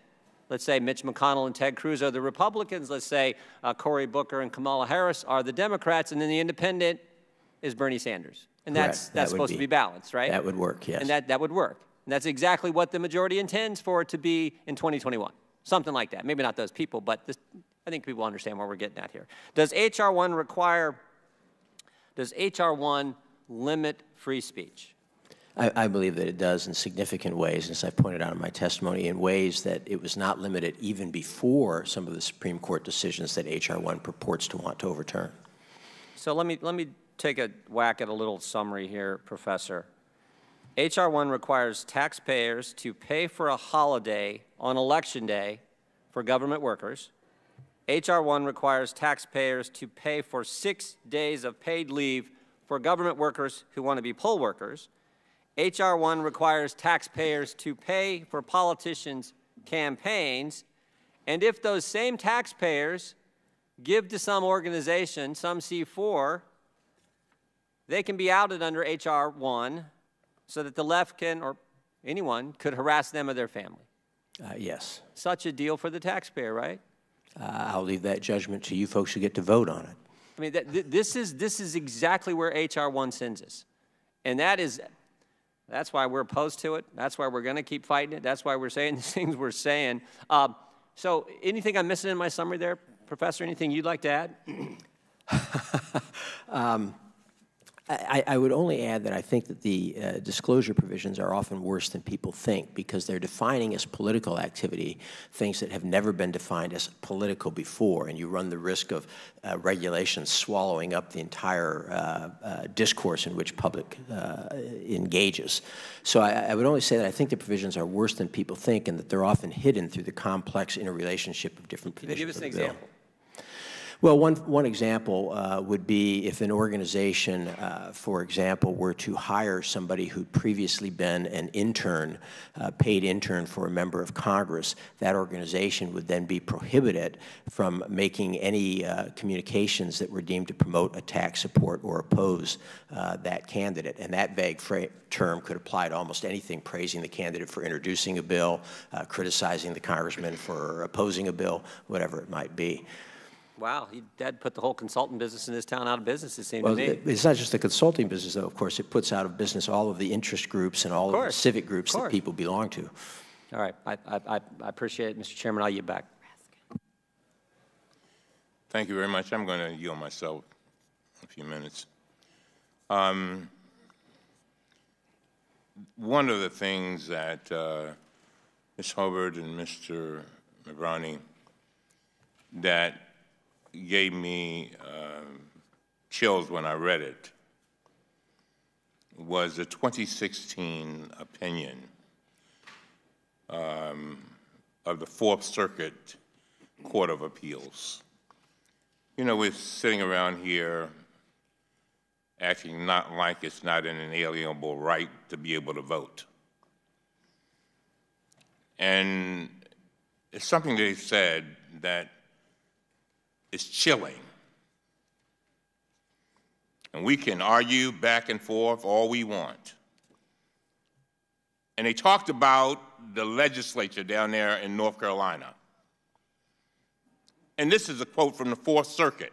These are federal judges. They said, before enacting that law, the legislature requested data on the use by race of a number of voting practices. Upon receipt of the race data, the General Assembly enacted legislation that restricted, come on, you talk about inalienable rights, that restricted voting and registration in 5 different ways, all of which disproportionately affected African Americans.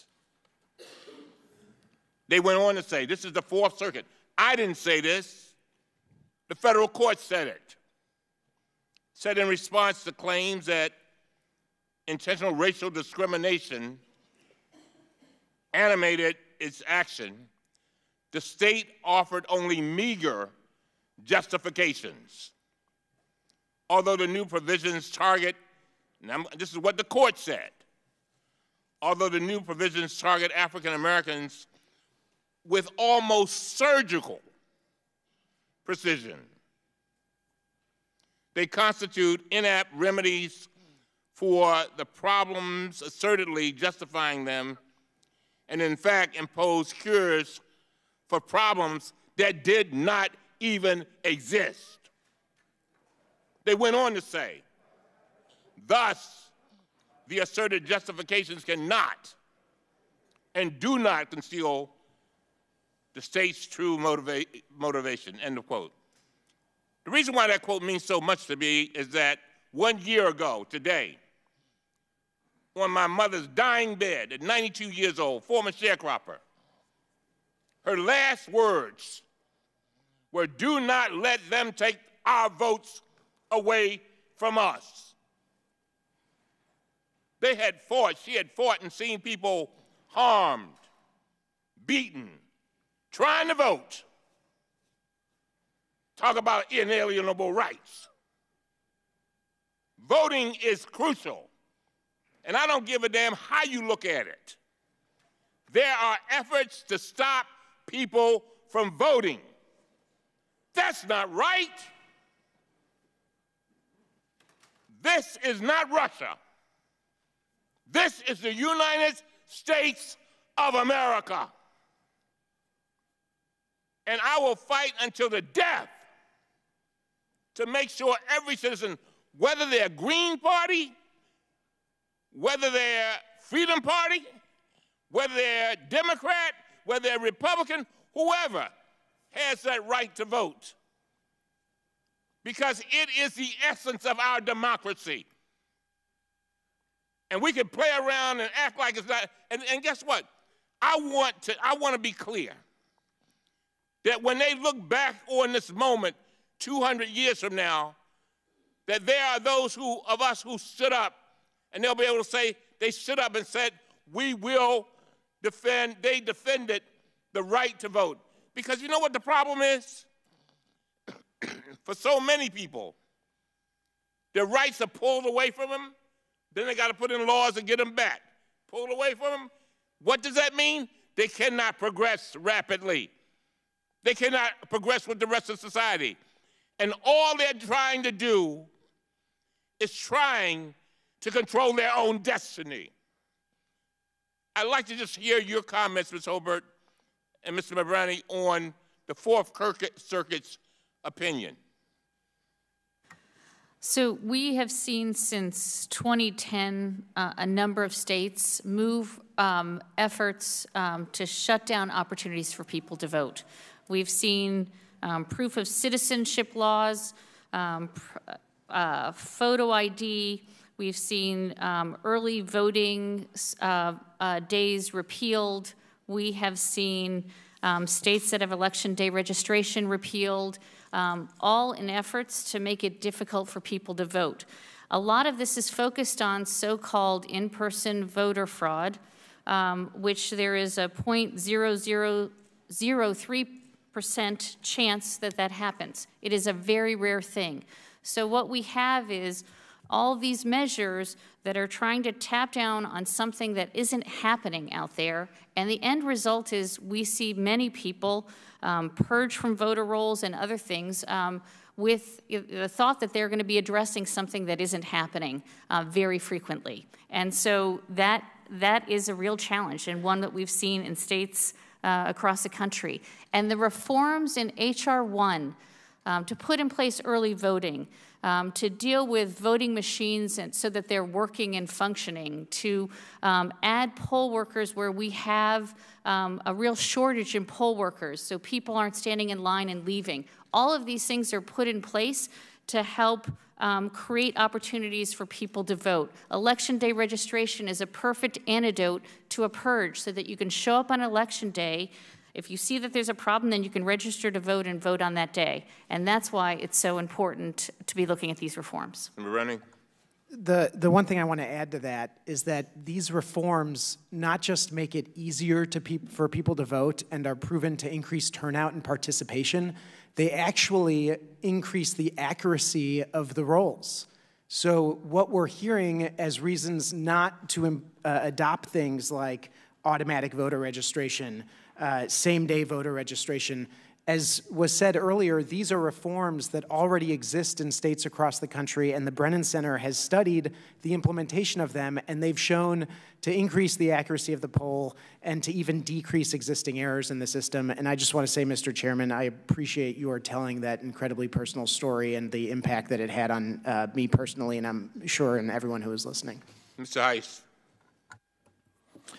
I thank the chairman, and I would just, Mr. Chairman, all of us want integrity at the voting booth, but if you are somehow implying that only Republicans have been engaged in voter fraud, I challenge that and take great offense at it. We just saw in Texas tens of thousands of illegal aliens voting, And this is an issue that goes far and wide. It is not on one side of the aisle, sir, and I would like that to stand corrected. And this bill does not correct Would that the gentleman problem. yield? Yes, sir. And I'll give you your seconds back. Nobody said that. I didn't say that. I quoted the court, and I did not just blame Republicans or anybody. All I know, I was trying to make it clear that it has been made far difficult for people who look like me to be able to vote, period. And we all need to be addressing that. That's what I was trying to say. Reclaiming my time. If you took it any other way, I did not intend it that way. It was certainly implied that way, Mr. Chairman. I accept what you just said. My contention across the board, however, H.R. 1 does not address this problem. It makes the potential for voter fraud even a greater possibility. This is not a solution to the problem that all of us in this room are concerned about. Mr. Smith, I'd like to go to you. Should taxpayers be required to pay for political speech? Well, I think there are a couple of points here. One is a sort of a moral point that was raised earlier by Mr. Meadows and by Mr. Jordan, that there's something sort of deeply wrong about forcing people to fund the political campaigns of candidates they greatly abhor. But there's also a practical problem here. Well, let me go on. All right. Yeah. So yes or no? I think clearly not. But I do understand there are practical problems with it as well. It's not just an ideological. Well, absolutely. Maybe we'll have time to get into some of that. So they should not be required to pay for political speech. I'm assuming you would also agree that they should not be required to pay for political speech that they disagree with. Well, in particular, yes. All right. Our colleagues on the other side have pointed to so-called success in expanding public funding of election in places like Arizona, Maine, New York, and so forth. So far as you're aware, have these programs been successful? No, typically the measure they use for that is how many candidates choose to take the money. So they're kind of saying, well, if the government offers you free money and you take it, wow, the program was successful. But in terms of quality of governance, almost all the claims do not come true. We're told that it would elect more minorities. That's not been the case. It should elect more women. That's not been the case. You don't see much difference in the makeup of legislatures. And I certainly don't think people look at, New York City and say, wow, now that they've had this matching program, they're well-governed, better governed than in the past. So have these programs been successful then in preventing corruption? I don't see any way that they have. In fact, they're often an avenue for corruption because, again, you have things that were previously private money. People, if they, if a candidate wants to waste money, he can do it. Now it's public money. If he diverts it to personal use, it creates a greater scandal. Do these programs really limit the influence of special interest groups? Not seen that at all, in part because particularly with these matching fund types of things, groups that are well organized to go out and solicit large amounts of small contributions can do that. They also invite fraud in the sense that in the past, a person might contribute to $250,000 or $500,000, but now he tries to get a bunch of other people to each contribute an amount below the matching amount and give them money to make the contributions because then you up the matches. So they're really sort of an invitation to corruption. You touched on this a while ago. I'd like for you to go a little bit further, but what will this program do to public discourse and free speech? Well, public financing programs, I think, are not helpful for free speech, in part because, again, they tend to be avenues for corruption in many ways. We also find there are studies that show that the small donors that are often solicited for these things actually tend to be more partisan donors than sort of more institutional people, so that they tend to lead to further polarization of the political system. Okay, one last question. Going back, it was interesting to me when you mentioned the 5-member versus 6-member on the FEC. Can you elaborate on that, why 6 members, in your opinion, is the appropriate way to go as opposed to 5? Sure. It's a unique commission in the sense that it directly regulates elections and who's going to win those offices, or it can have that effect. So it has always required 4 votes on a 6-member commission. That is, you had to have some measure of bipartisanship. Once you go to a 5-member commission, you'll lose that requirement of bipartisanship. Furthermore, it will totally go away because the chair, again, will have this tremendous authority on his own, even if all other commissioners oppose him, to subpoena people and launch investigations and so on. Thank you very much. I yield back. Mr. Raskin of Maryland for 5 minutes. Thank you, Mr. Chairman. I want to first start by applauding the sentiments that you just expressed. There's been a profound struggle for the right to vote in American history.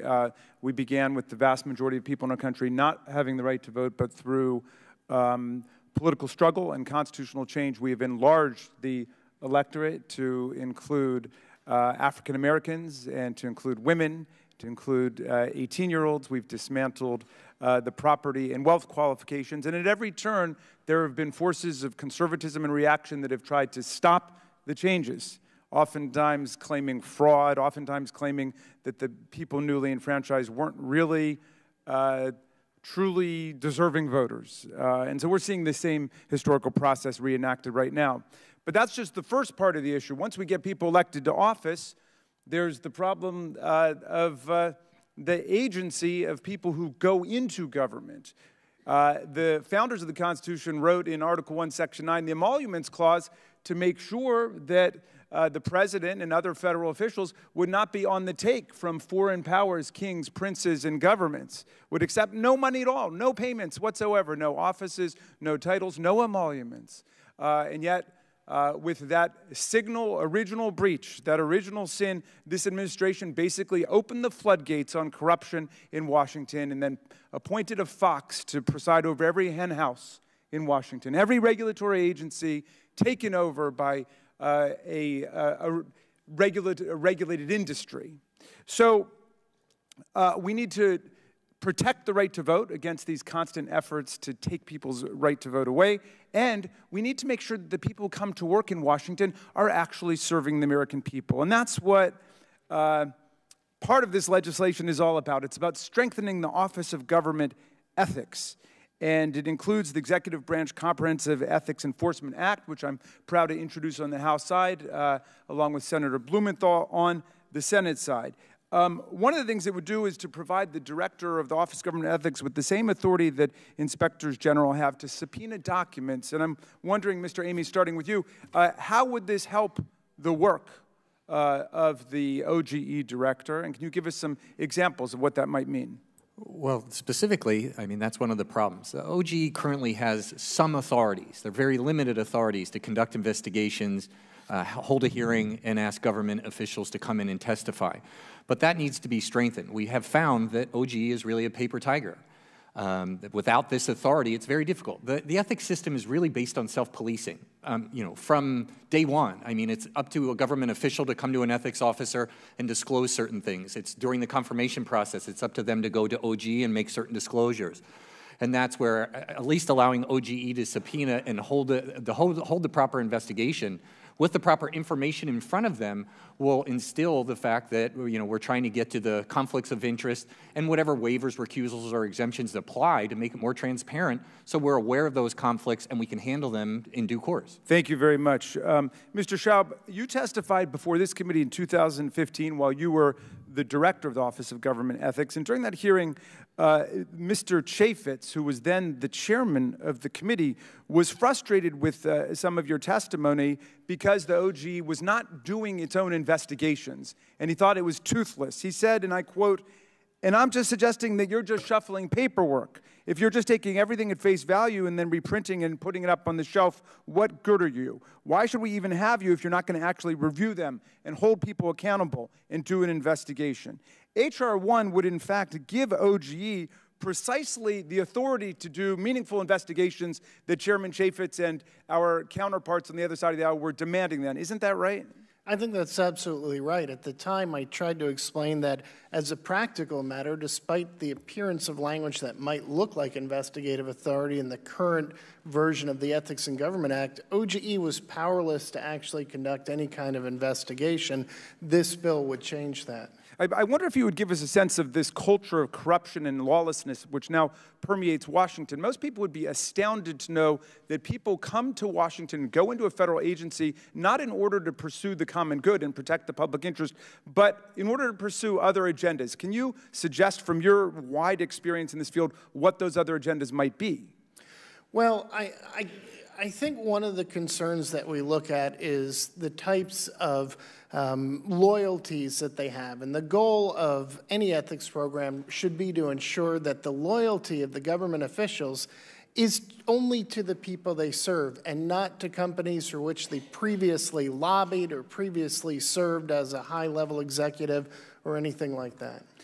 And Mr. Amy Lemon Committee. If I may, I think the one problem that we've seen with the ethics system is even if you look at OG's prosecution surveys, or if you would go back through the public integrity section at the Department of Justice, most of it is low-hanging fruit. I mean, most of it is low-level people that are, handling a contract or doing something. As you go up the chain of command, the ethics laws kind of dwindle off, and I truly believe it's kind of a catch-me-if-you-can system these days. I yield back, Mr. Chairman. Thank you very much. Stoneman for 5 minutes. Thank you. Chairman Cummings, I don't want to make it harder for people to vote. I just want to make sure that elections are fair and that only eligible voters vote. I'm from rural Kentucky. Many elections, this past election cycle, were decided by 10 votes or less. But I have a huge problem with the proposal for same-day voter registration. What I witnessed in California this past federal election cycle with the questionable ballot harvesting gave me grave concerns about the integrity of our elections and who is actually casting votes in some states that have passed this type of version of election reform. So I want to ask my first question to Mr. Smith and to touch upon what Congressman Heiss mentioned. This proposal, one of the things it does is it removes the standard of the chairman and vice chairman being from separate parties. In Kentucky, we have a board of elections, and it's split down the middle. Kentucky, it's half Republican, half Democrat. How might consolidating power in the hands of a single party and a chairman of a single party undermine the legitimacy of the Federal Election Commission? Right. Well, as I mentioned earlier, historically, it's required bipartisanship. There has to be some degree of buy-in from one commissioner who's identified with the other side of the aisle, and that disappears here. As we pointed out, in theory, independent commissioner doesn't need to be truly independent, but it's even worse than that, actually, because if the president simply doesn't fill certain positions, then a three-member quorum, which could be 2 members of one party and 1 independent or something, could be free to launch whatever investigations it chose past the regulations.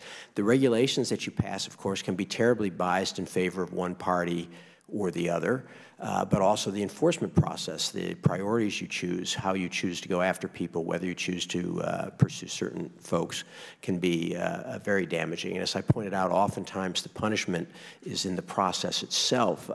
You get bad press, your resources become tied up, and this can be on charges that are very bogus, that have almost no real foundation in fact. So a partisan FEC is a very dangerous potential weapon, and it's worth noting that groups that, from time to time the FEC will get criticized. Republicans will say something like, this is a biased agency.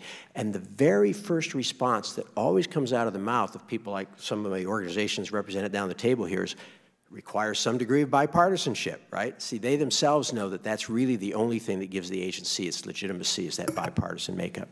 Right. Following up on that, this proposal, H.R. 1, also allows the general counsel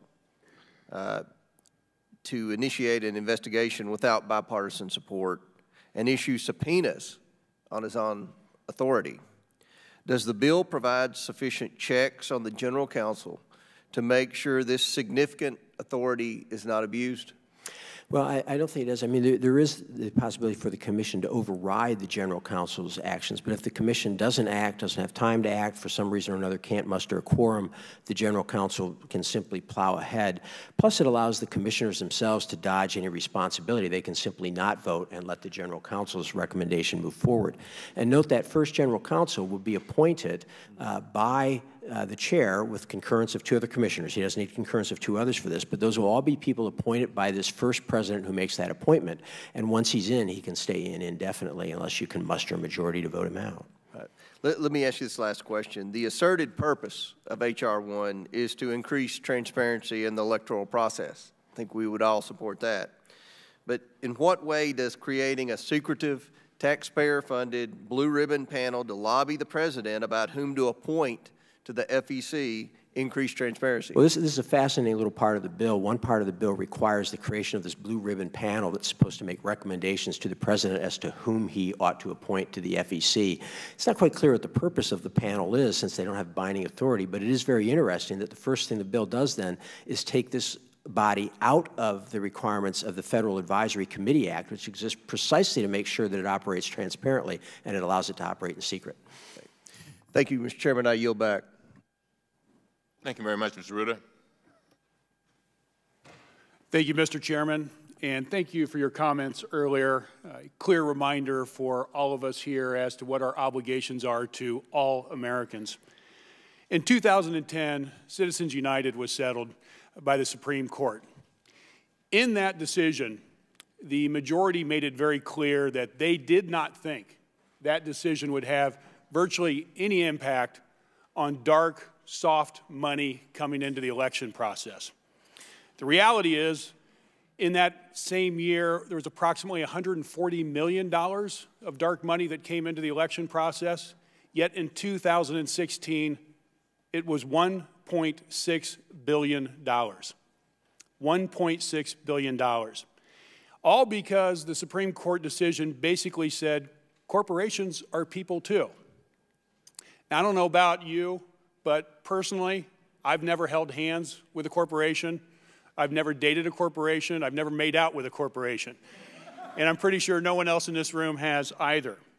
We know that dark money leads to undue influence at best and at worst, outright corruption. At the end of the Constitutional Convention in 1787 in Philadelphia in Independence Hall, 11 years after the Declaration of Independence was adopted by our founders, Benjamin Franklin was exiting the building, and a citizen came up to him and asked him, Mr. Franklin, what kind of government do we have? And he answered and said, a republic, if you can keep it. Let that be a reminder to all of us as we contemplate the amount of dark money and soft money coming into our government and the ethics that can be corrupted by it, that this is something that our founders never envisioned. Now more than ever, we do need to restore decency, transparency, and responsibility by introducing ethics reforms for the President, Vice President, and all federal officers and employees. This administration has had, at best, a very awkward relationship with ethics and integrity. We must make sure that the President and his family members do not use the presidency to enrich themselves at the expense of the American people. I know every single one of my colleagues here didn't come to Congress to get rich. They came here because they believe in America, in putting service above self and country over party. We can do that by passing common sense reforms to our political system. Let's work together to reduce the influence of big money in politics, strengthen our rules for public servants. With that, I'd like to ask Mr. Schaub, does current law prohibit all federal employees from taking official actions to benefit their own financial interest? And if so, what gray areas still exist that need to be addressed? Well, I think the biggest gap is that it doesn't cover the president or vice president. And it's important to remember that that exemption was not supposed to be some kind of perk of high office, but rather a recognition that a president can't really recuse, not participate in urgent matters of state, which is why divestiture was always the practice until now. I think there are other conflicts of interest in the form of these golden parachutes where people are not sufficiently kept out of matters affecting those companies that give them big payouts. And I think that there's an oversight problem that's become apparent that there just is a limited ability to be able to get into the matter and find the information because OGE doesn't have the authority to do it. And I think this bill addresses that. So yes, please. Congressman, I just also want to point out the fact that obviously there's some constitutional issues with applying certain ethics rules and regulations to the president. Some of those have been handled, and I think the provision in H.R. 1 that specifically talks about this, that was the sense of Congress in the rules don't apply, but they should act as if they do, actually follows the precedent of, in 1974, of Assistant Attorney General Scalia, in which he said the rules don't apply, but it's good policy, and that the exemptions to them when they don't apply should be common, and should be transparent, so that we can follow that and be aware of it. And so, you know, this isn't a partisan issue. The bill actually has come out where OLC and the Department of Justice has said that has been the precedent for this, you know, for 30, 40 years. Thank you very much. I yield back. Mr. Cloud, you're next.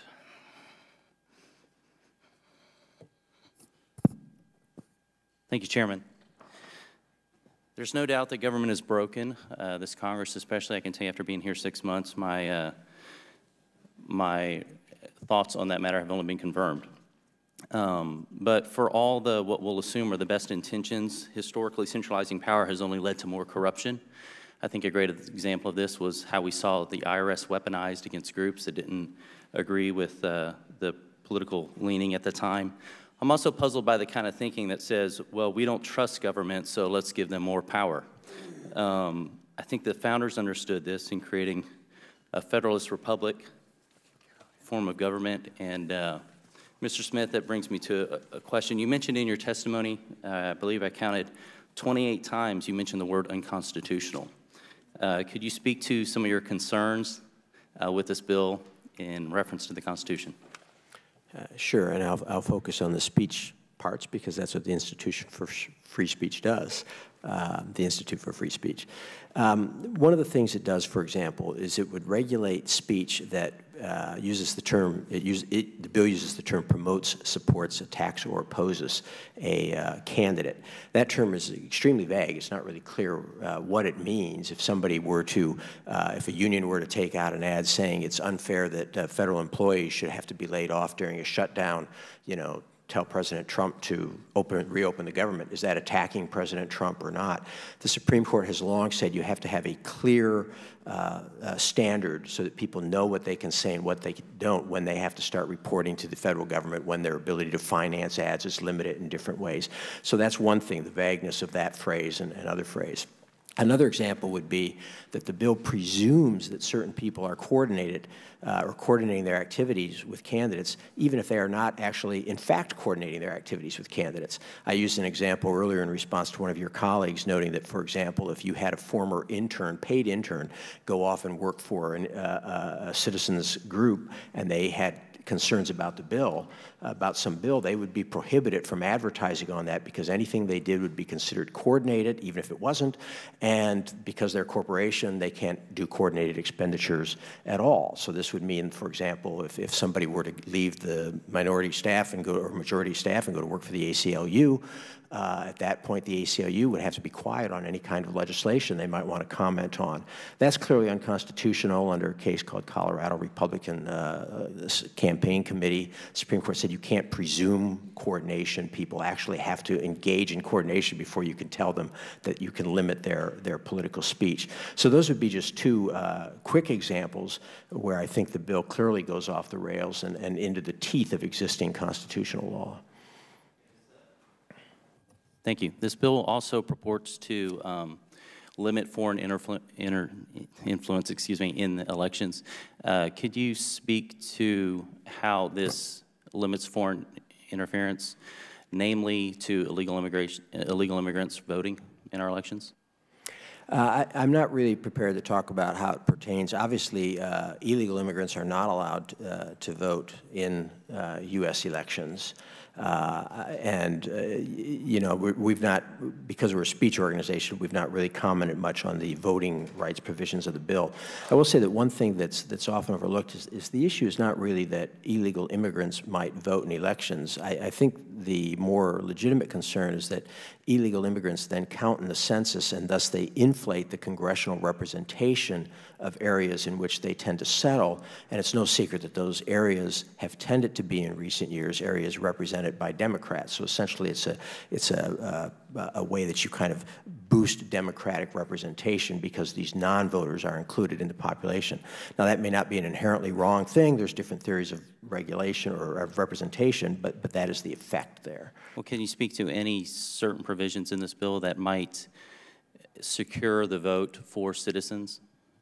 Secure the vote for citizens? Yes. I'm not quite sure I follow. Sorry, Congressman. Any provisions in the bill that ensure that only citizens are voting in our elections? I don't think there are any that take that approach at all. Indeed, to the extent people are worried about that, the bill probably has provisions that cut the other direction. Okay. Could you then address whether or not minority groups would have their vote count more or less should illegal immigrants be invited to vote? Well, I'm not sure it would change whether other votes would count more or less. It would have an impact, of course, on the makeup of the electorate, and that would obviously have an impact on who wins the elections at some point. Okay. Thank you. I yield back. Thank you, Mr. Cloud. Next up is Ms. Wasserman-Schultz. Thank you, Mr. Chairman. My question is for Mr. Schaub. The Presidential Transition Act allows candidates for the incoming Commander-in-Chief to submit transition team members who would be eligible to receive selected security clearances. And the current process is clearly very flawed. I think you referenced that in your opening remarks. There's really no transparency and a risk of compromising our national security. And we've got familiar facts here. The Trump transition team requested a security clearance for his son-in-law, Jared Kushner, and that gave him access to classified information that we now know he should not have had. His history of failing to report meetings, extensive business relationships, should and apparently did raise red flags that he could potentially be compromised. And just a couple of weeks ago, we learned that federal specialists proposed rejecting his application because of concerns about his family business and his foreign contacts, travel, and meetings that he had during the campaign, and that he could potentially be subject to undue influence. Now we know that those same specialists were overruled by their politically appointed supervisor, Mr. Carl Klein.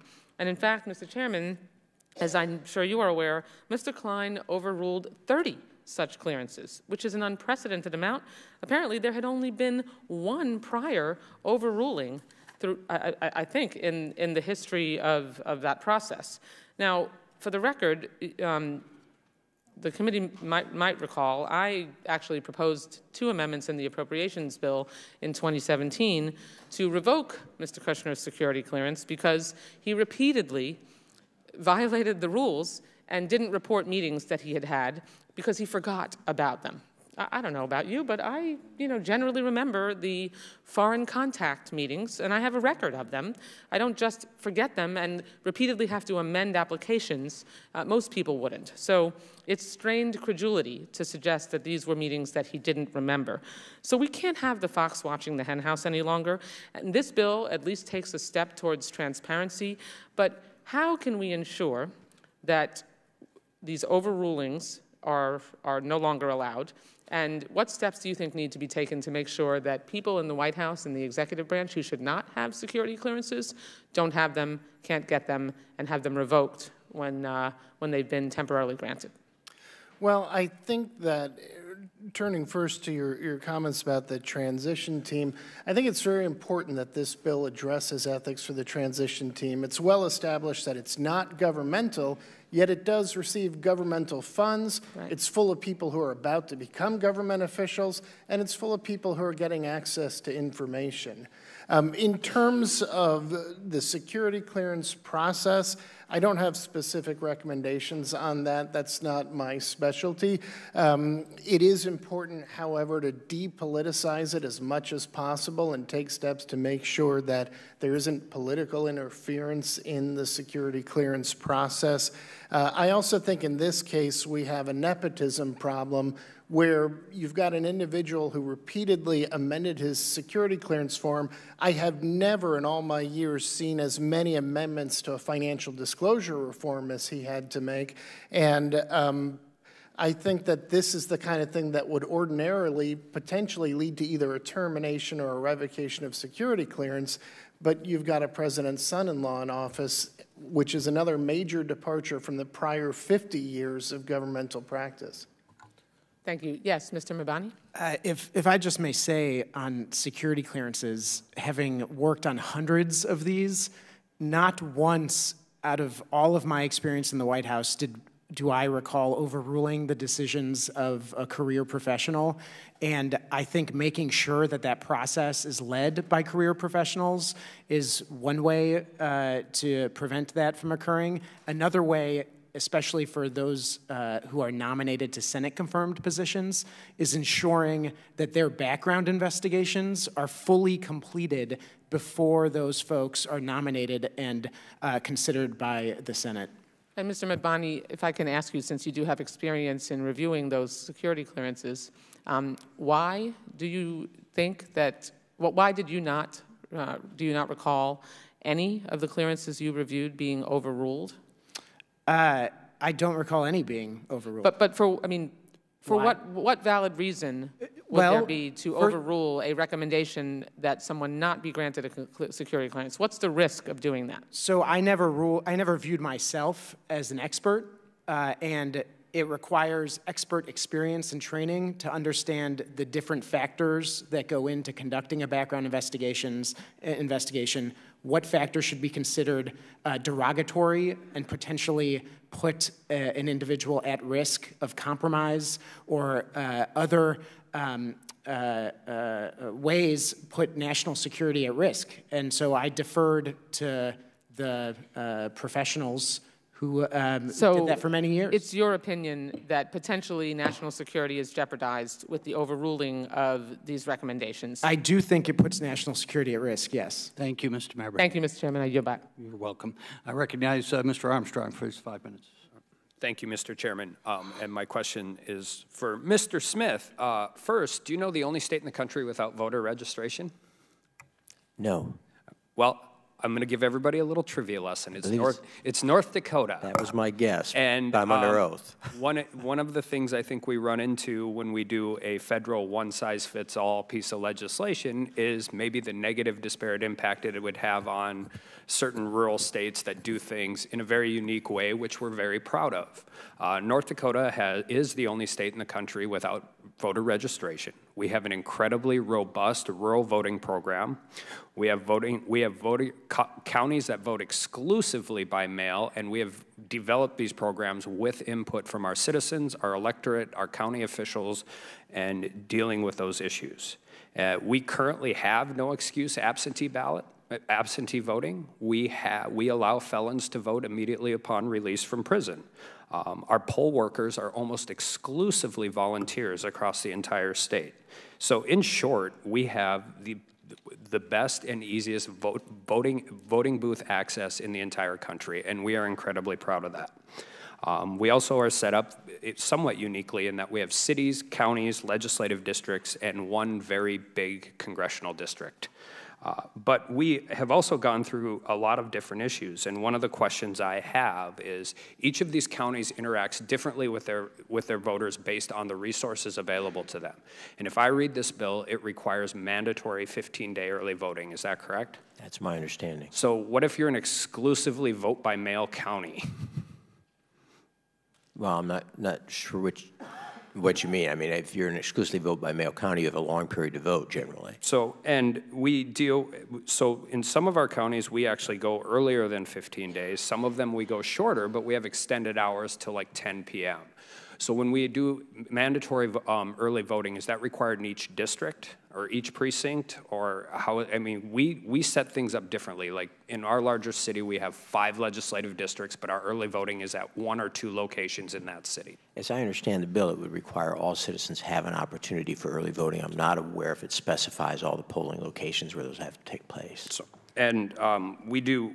we have gone through significant affidavit reform in our state and have dealt with these issues both at the county level, the local level, and the state level. And we have worked forward to require all different forms of ID, whether they're student IDs, and created mechanisms where somebody can come to the polling place with an ID and a different address. And we just do things that way. But what we have gotten away from is the affidavit process. And the reason we have gotten away from it is we have found through a volunteer voting by an excessive, we have found that there has never been any mechanism to check a absentee ballot after it's been submitted to whichever district it is. Now, this would require the absentee ballot process to come back, or the affidavit process to come back into place, correct? That would be my understanding, yes. And and this might be a little change, but it's really important to the voters in North Dakota. So we start our early voting process, I think for military deployed overseas, it's as early as August. And we have, as I said, no excuse absentee ballots. But what we require is that our ballots are postmarked the day before the election. And in North Dakota, we really, really try to make sure the election is over on Election Day. North Dakotans don't understand how an election can change by 12, 13, 14,000 votes in the 2 to 3 weeks after an election day. Now, I'm not in the business of telling people in California or somewhere else how to do their voting laws, but that just is something that is not appropriate here. And this would require ballots to be postmarked up until election day, correct? That's correct.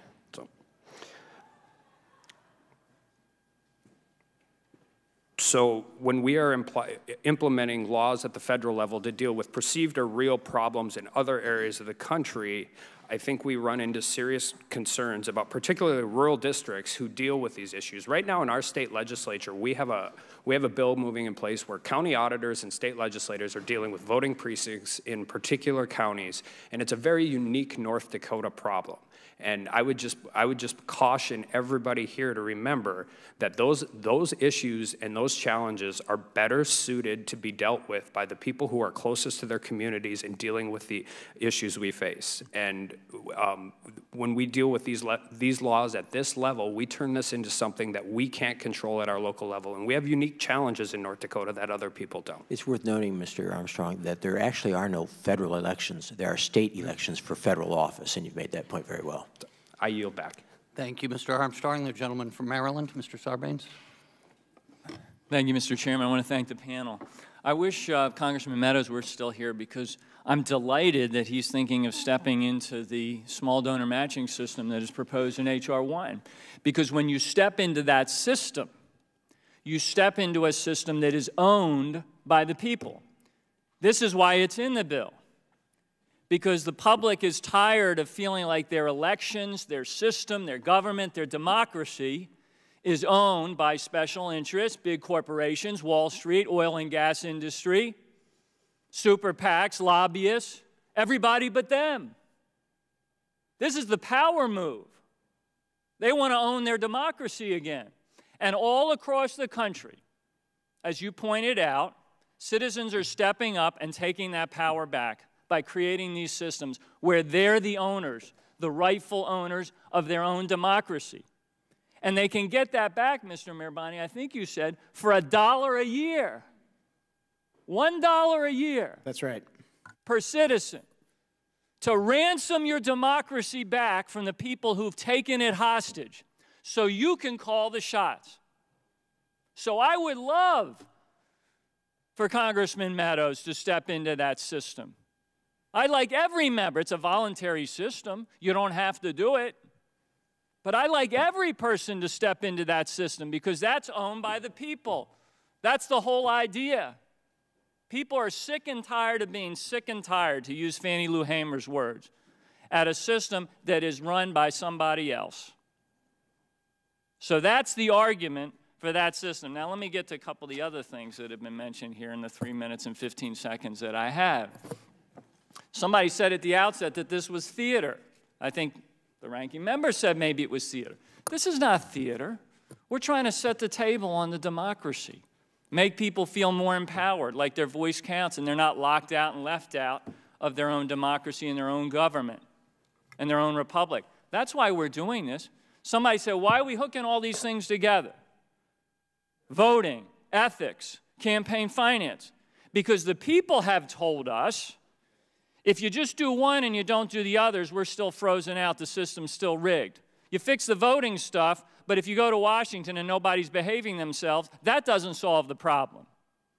Or you fix the ethics part, but the system is still owned by the big money and the special interests because they're the ones that are underwriting the campaigns, then we're still left out. The system is still rigged. You got to do all of these things together to reset the democracy in a place where it respects the average citizen out there who right now is sitting in their kitchen, they're looking at the TV screen, they're hearing about billionaires and super PACs who are making decisions inside conference rooms somewhere on K Street that affect their lives. And all they're saying is, we want back in. We're tired of sitting out here with our noses pressed against the window, looking in on the democracy that we have no impact on. That's why we're linking all of these things together, to reset the table, so the special interests aren't the ones that are calling the shots. Is voter fraud the problem? Mr. Smith would have you think so. Voter fraud is not the problem. We know the statistics on voter fraud. They're microscopic. Voter suppression is the problem. The obstacle course that has been set up that makes it so difficult for people to register and get to the polls, and that it demoralizes them, and they stay home. It's not worth it. We have to fix that, as Congressman Cummings said. That's the baseline. The most powerful form of protest and engagement an American citizen has is the right to vote. But too many people in too many parts of this country still can't get to the ballot box. That's all it's about. Coordination, violating free speech. We can have sensible coordination rules so that super PACs aren't coordinating with candidates and violating, the campaign contribution limits and so forth. We can do that. We can protect free speech while actually giving more speech back to people who are denied it right now. That's not a problem. We're not outing donors. The provisions of transparency in this bill are targeted to mega donors who give more than $10,000, who right now are hidden behind this Russian doll kind of structure where you can't see who it is. Who's behind the curtain? Who's putting all this money into campaigns? The public wants to know that. That's reasonable. Let them see what's happening to their own democracy and give them their power back. That's what H.R. 1 is, for the people. Mr. Chairman. That's how we designed it. I yield back my time. Mr. Chairman, if I may, because Mr. Sarbanes specifically referenced something and said that I said this in a very loud voice. I have not addressed the question of voter fraud. That's not what the Institute for Free Speech does, and I just want to make that clear, that he's imputed to me comments that I did not make. Thank you, Mr. Smith. Mr. Grothman from Wisconsin. A few questions. I'll start out with Mr. Smith again, since he's all warmed up. H.R. 1's a big bill, and takes a lot of time to go through it. Do you think the public will be able to read and understand how this bill affects their ability to participate in political discourse? I'm sorry, I didn't quite catch the operative verb in that question. What was it? Do you believe members of the public will be able to read and understand? I don't think they would have the faintest idea. And again, one of the problems anytime I think you put together a 570-page sort of omnibus bill is that it becomes very hard for people to grasp what it is that's going on, including, I would just expect, members. Do you think more careful drafting could have solved that problem? Well, I think that splitting the bill up would be allow it to be considered in its component parts, and people might decide some parts are worth keeping and some are not. I do think there was a certain amount of carelessness in drafting, or again, perhaps some disingenuity. I mean, when you have a section titled Preventing Super PAC Candidate Coordination that applies to every citizen in the United States, not just super PACs, that seems to be some kind of drafting problem. Okay. Just a general question. I can't tell you, probably the most powerful special interest in every election is the media. I mean, I can't tell you how many times I'm told, you know, you can do this, or you can't do that, because this is the way it's going to be spun in the newspapers or spun on TV. I don't have an answer to this question, but when I look, there's a study that shows that when you look at like journalism, communication, tenure track professors, 20 Democrats for every one tenured track position. And it just dominates this building as people try to form their press releases or statements not to get in trouble with the media.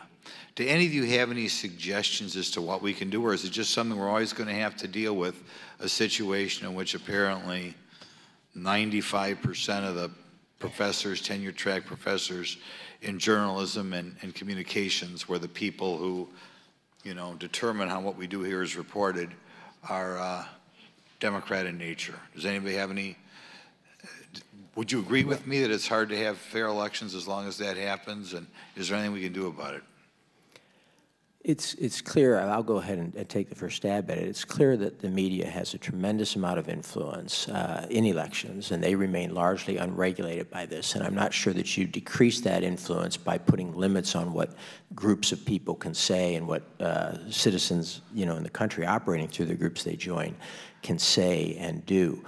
I will personally say that I've often said in the context of elections, is the current system perfect? Is it perfect to have a system in which people are relatively free to participate and give money? Well, it's not perfect, but as Churchill once said, it seems to be better than all of the alternatives. And that's somewhat true here as well. As much as the biased media may be a problem, the alternatives are probably not better. And I think this is something that each side would do very well to remember from time to time, that the world is not perfect and we're not going to have perfect elections. We try to do the best elections we can. And for most of our history, that has meant entirely unregulated elections. And I don't think we've much to show for the last 40 years of very heavy regulation. I agree with you. The government shouldn't be weighing in on regulating what people can say or what type of people are hired. But given that I assume the majority of these tenure track people work for public universities, I just wondered if there's, I mean, a lot of people feel there's an unfairness out of there, you know, that you have to overcome not only your opponent, but the mainstream media.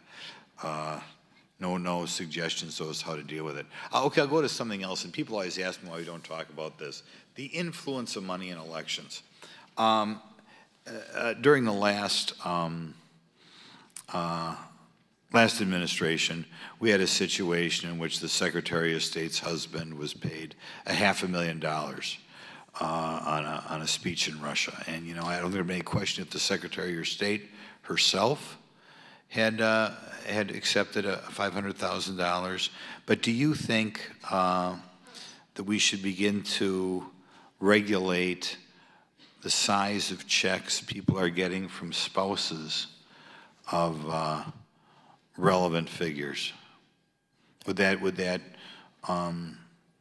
cause people to have more confidence in what goes on? Well, I always think the detail is, or the devil is in the details, but I will say that too often the response has been to put limits on the American people, you know, rather than say maybe the limit should be on the people who are actually serving in government, including their families having to give something up. Okay. Thank you very much. Thank you. Next up is the gentlelady from California, Ms. Spears.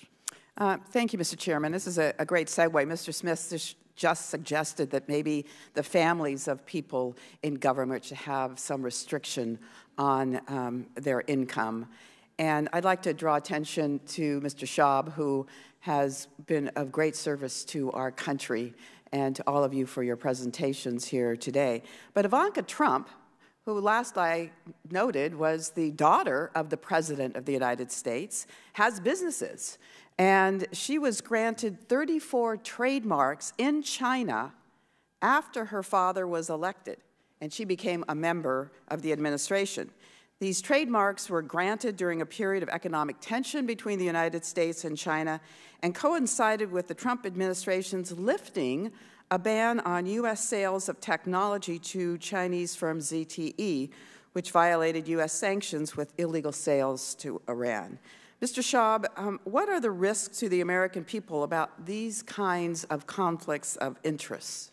Well, I think these and all conflicts of interest create the risk of a divided loyalty. The American people ought to be able to have confidence that their leaders in Washington are serving their best interests and not their own personal financial interests. I think the situation got worse when the president departed from past traditional interpretation of the nepotism law, which for 50 years, and at least, I believe, 4 OLC pieces of guidance had told presidents they couldn't do that. And the consequence has been that she's been allowed by the White House to retain the types of assets that even this White House is not allowing other people other than her husband to retain. So strengthening the anti-nepotism laws would be a key component if we're trying to clean up the mess that is in the White House right now. I absolutely think so. All right, thank you. Mrs. Flynn, I serve on the Intelligence Committee, and I'm deeply troubled at what appears to be Russian engagement through 501c4s in this country, whether it's the NRA or other nonprofits that are created for the express purpose here in the United States to lobby on behalf of Russia as it related to the Magnitsky Act. So right now, there is no limitation on how much money can be contributed by a foreign government entity to a 501c4. Is that correct? I believe that is, yes. And there is no disclosure required as well. Is that correct? I believe that's right. So in your estimation, would it be prudent for us to, one, limit the amount of contributions that a foreign individual can make to a 501c4, and two, that all of that be subject to disclosure? Yeah, I think it would be very important. You know, there are limits, there are bans on foreign nationals giving money in campaign contributions, and I think we should be looking at those kind of limits for, and it's certainly disclosure for contributions to 501c4s. There are 4 cabinet officials in this administration, the Secretaries of Health and Human Services, Veterans Affairs, Interior, and the EPA Administrator, who have all resigned, admit evidence that they had forced American taxpayers to foot the bill for extravagant and unnecessary travel expenses.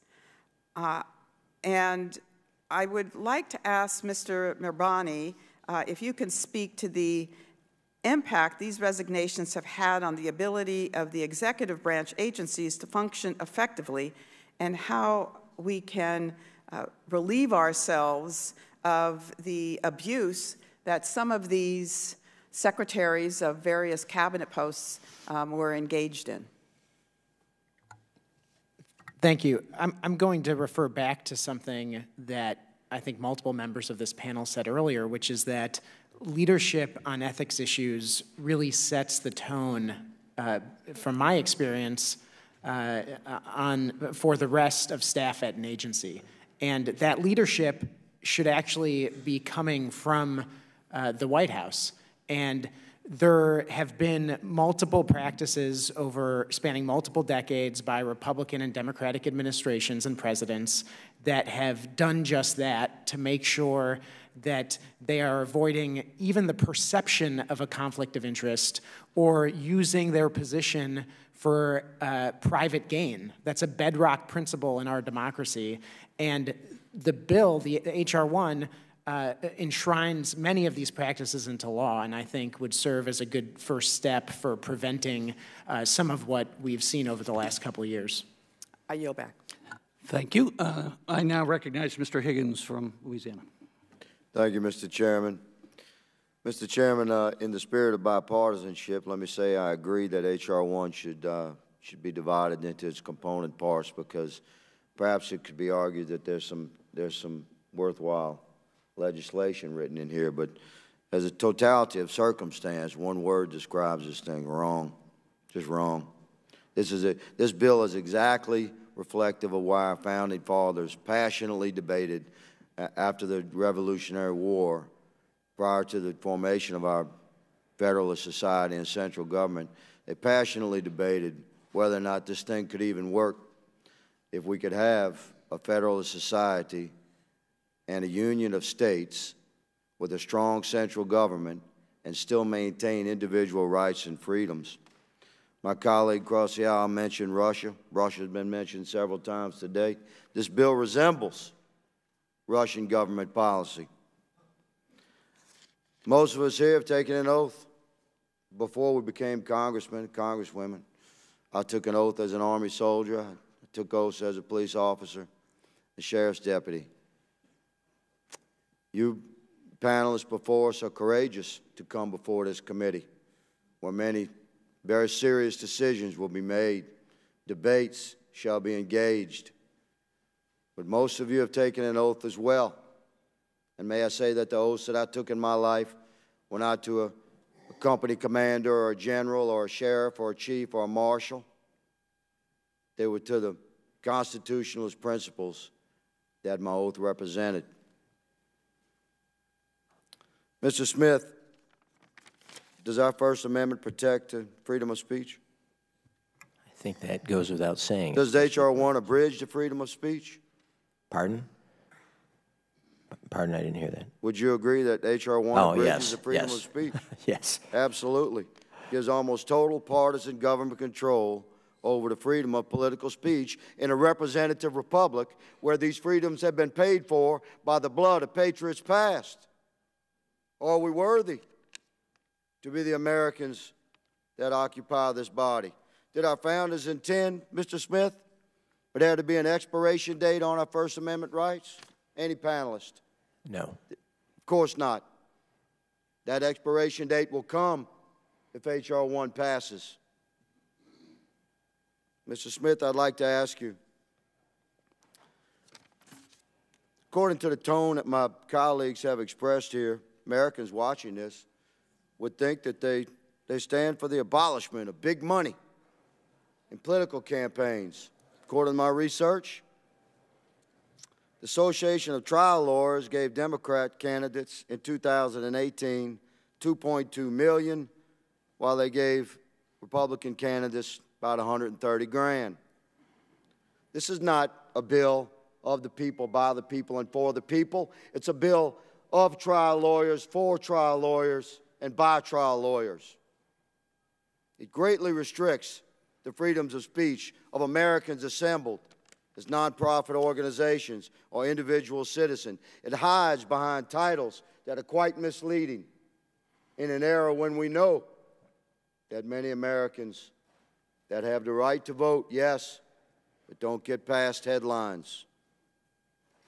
I'd like to specifically ask in my time remaining, Mr. Smith, for you to address.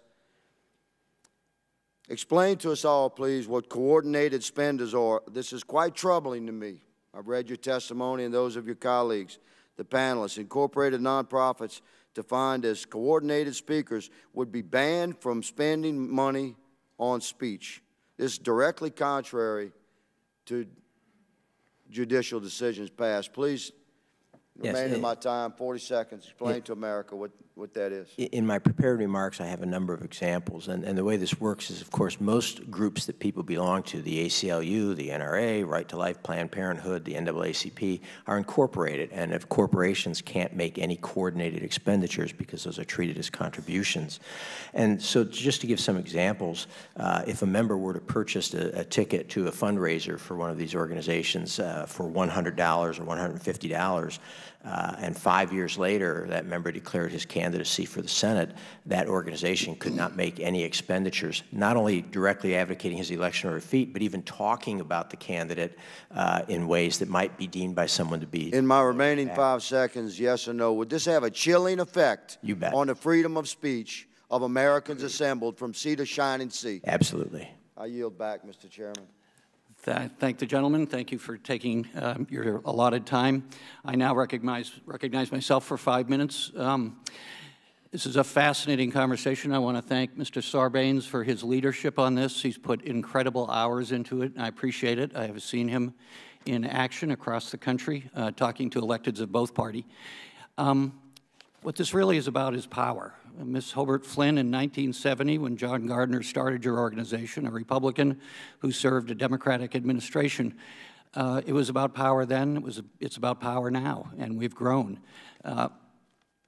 Clearly, there is growing research that says that Congress does not reflect the average person, and it reflects more people who contribute and have influence on both sides. For my opinion and many others, that has contributed significantly to our income inequality and a lack of opportunity, particularly for younger people. Would you address sort of the historical perspective from Common Cause and John Gardner's admonition, which is your call, holding power accountable over time? Yes, thank you. You know, the challenge here is that what we're talking about is the ability of wealthy interest to speak louder than the rest of the American people. And that's what we object to.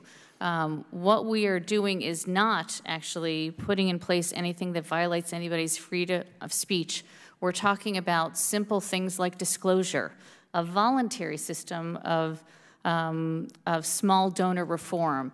Candidates do not have to participate, and the fact is, you know, how this will be funded depends on the system. In Connecticut, they used unclaimed assets to fund the public financing system. The difference is that people who are not wealthy and not connected to special interests can run for office. They have a competitive chance. They don't have to be connected to wealthy interests.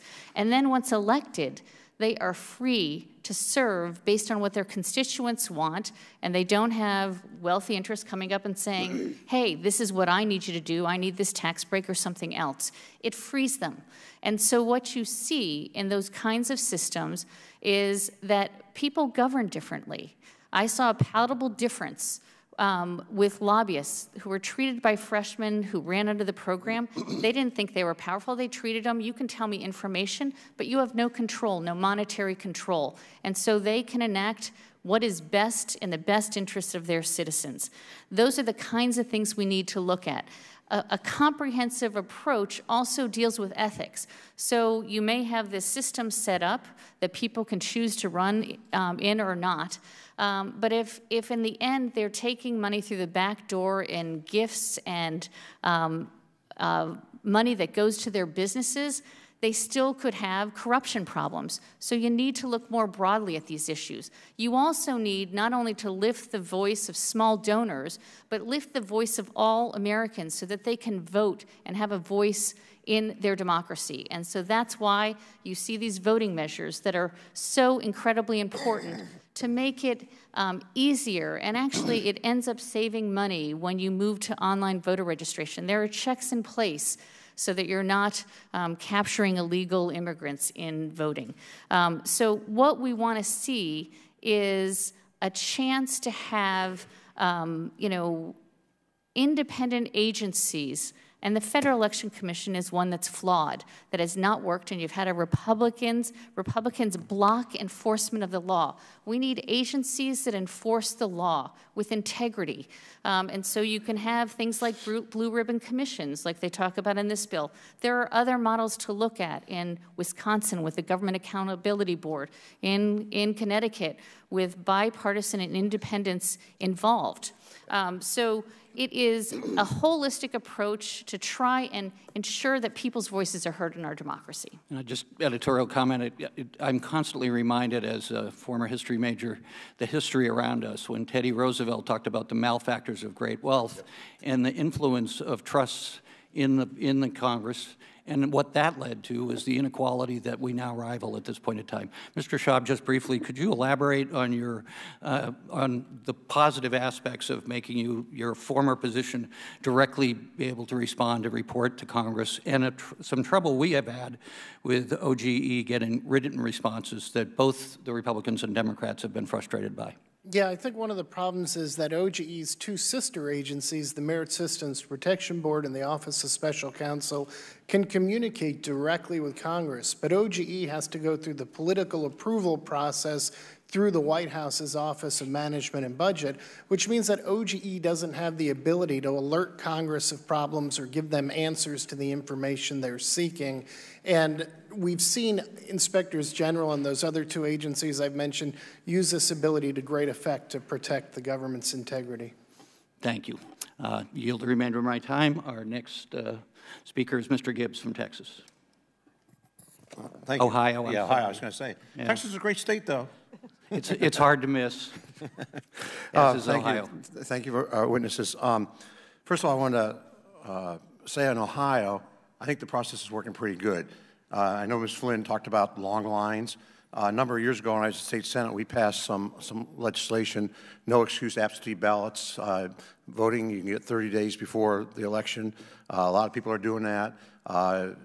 You don't, so there's we don't have lines anymore, and we don't need a federal holiday, so you can go vote. You got 30 days to go vote. If you can't vote in 30 days by mail or by absentee, that just raises a lot of interesting questions about your voting, your abilities.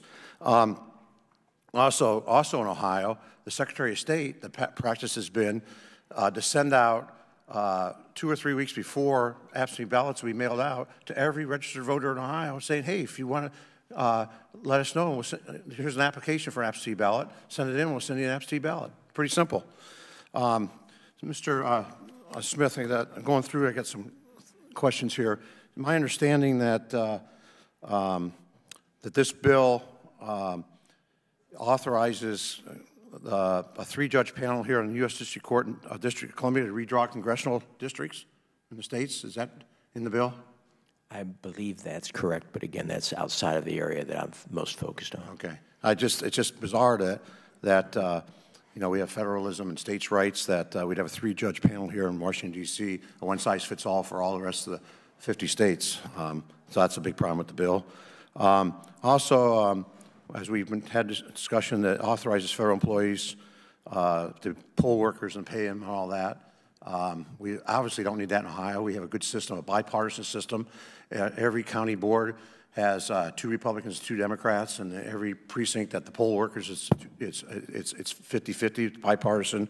When they count the ballots, it's all bipartisan, and that's probably why you haven't heard a lot of problems in Ohio, like other states. It's also interesting what we saw, what the IRS did a few years ago targeting conservative groups. Mr. Smith, do you think that this bill would actually open up a can of worms give more empowerment to bureaucrats here in Washington, D.C., and we can see abuse of that type, nature? We often say, the purpose of disclosure is for the people to monitor their government, but it's not for the government to monitor their people. And this gives a lot more information to government, and a lot of it is intended, opens up the possibility of that sort of retaliation, or alternatively, the online harassment and so on that private individuals can engage in. I appreciate that. That's a long way of saying yes. Yeah, I got that. Also, in the bill was talked up by my colleague, Mr. Meadows from North Carolina, the 6-to-1 payment of federal taxpayer dollars. So if you have a $200 contribution, you get $1,200 taxpayer dollars. I don't see how that is a good thing. Where in the Constitution or anywhere it says that I could be a taxpayer and I don't want my money going to my opponent, say, my tax dollars. So it's a big fundamental problem with that. I have major concerns, and I think that opens up a can of worms that's be really a huge problem. I also wanted to ask, we hear so much attack on political action committees, PACs. Mr. Smith, maybe the best one to answer this, I don't know, maybe anybody wants to answer it. Where do political action committees get their money? Political action committees get their money from individuals. Traditional PACs do. Now, super PACs, as they're called, can take money from corporations and unions, but they are not able to contribute directly to candidates or to coordinate anything with candidates. I appreciate that. Make the point, because I got attacked because I take political action money, but it comes from businesses in my district, a lot of it. It comes from associations. Everybody has somebody lobbying for them in D.C. I mean, if you're a member of a retirement association, any organization, you got a lobbyist here. And to be more precise, if I can interrupt, Congressman, it actually comes from the involuntary contributions from the employees of those businesses and trade associations. That's absolutely right. Unlike another entity on the labor side, it's not voluntary. And so that's a point I think is really important and needs to be made, that this money is coming, that people voluntarily support. They could be insurance agents supporting the company they work for. They could be members of a farm organization. supporting what the organization is out there advocating for, and they support that. If they didn't support it, they wouldn't give the money because it's voluntary. So this attack on this, and then they put the provision in this bill, if you take political action, I believe it's in the bill, you don't get the 6-to-1 match. I believe that's correct in the bill. So it's definitely a partisan bill and targeted for their partisan activities. I yield back. Chair recognizes Ms. Ocasio-Cortez of New York for 5 minutes. Thank you, Chair. So let's play a game. Let's play a lightning round game. I'm going to be the bad guy, which I'm sure half the room would agree with anyway.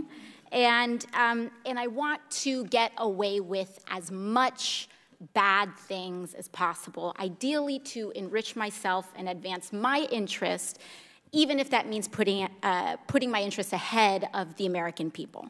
So, Mrs. Hobart Flynn. Oh, and by the way, I have enlisted all of you as my co-conspirators. So you're going to help me legally get away with all of this. So, Mrs. Hobart Flynn, I want to run. If I want to run a campaign that is entirely funded by corporate political action committees, is there anything that legally prevents me from doing that? No. Okay, so there's nothing stopping me from being entirely funded by corporate PACs, say from the fossil fuel industry, the healthcare industry, big pharma. I'm entirely 100% lobbyist PAC funded. Okay, so let's say I'm a really, really bad guy, and let's say I have some skeletons in my closet that I need to cover up so that I can get elected. Mr. Smith, is it true that you wrote this article, this opinion piece for the Washington Post entitled, "These payments to women were unseemly, that doesn't mean they were illegal"? Well, I can't see the piece, but I wrote a piece under that headline in the Post, so I assume that's right. Okay, great. So, green light for hush money. I can do all sorts of terrible things. It's totally legal right now for me to pay people off. And that is considered speech. That money is considered speech. So I use my special interest dark money funded campaign to pay off folks that I need to pay off and get elected. So now I'm elected, now I'm in. I've got the power to draft, lobby, and shape the laws that govern the United States of America.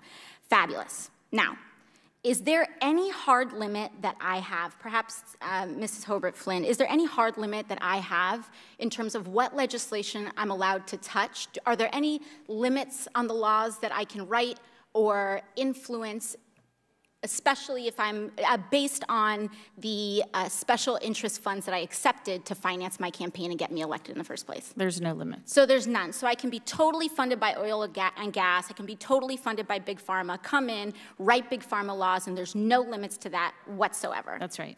Okay, so awesome. Now, Mr. Mirabani, the last thing I want to do is get rich with as little work possible. That's really what I'm trying to do as the bad guy, right?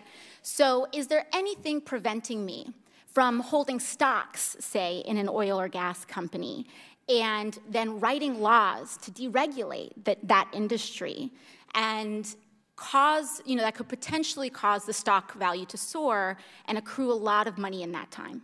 You could do that. So I could do that. I could do that now with the way our current laws are set up. Yes? Yes. Okay, great.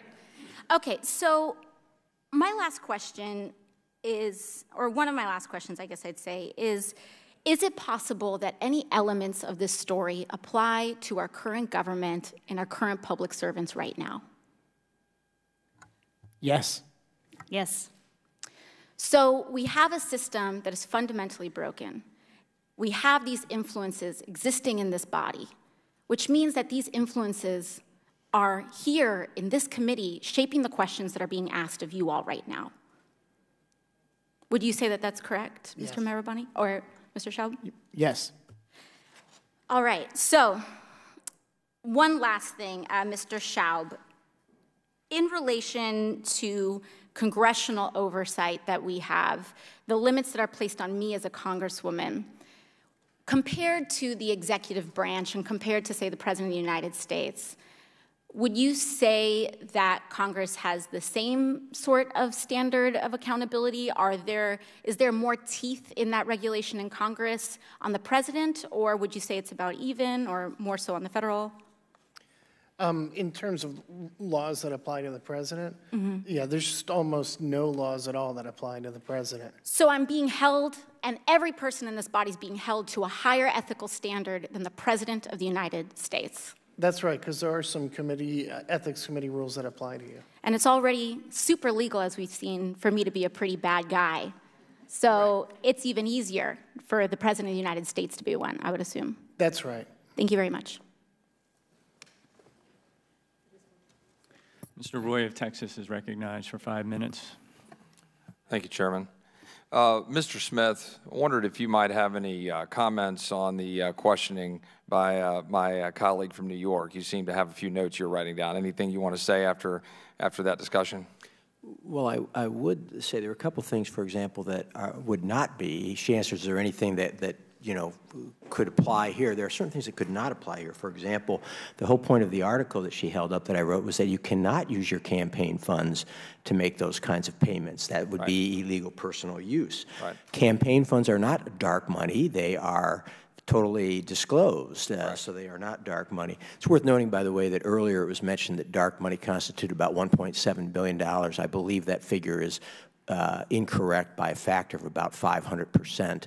Dark money constitutes about 2 to 4% of the total spending in U.S. elections and has always been involved in U.S. elections. So those are just a couple of points. And I did kind of chuckle at the question, is it possible, asked of us, that these influences this money is influencing the questioning here?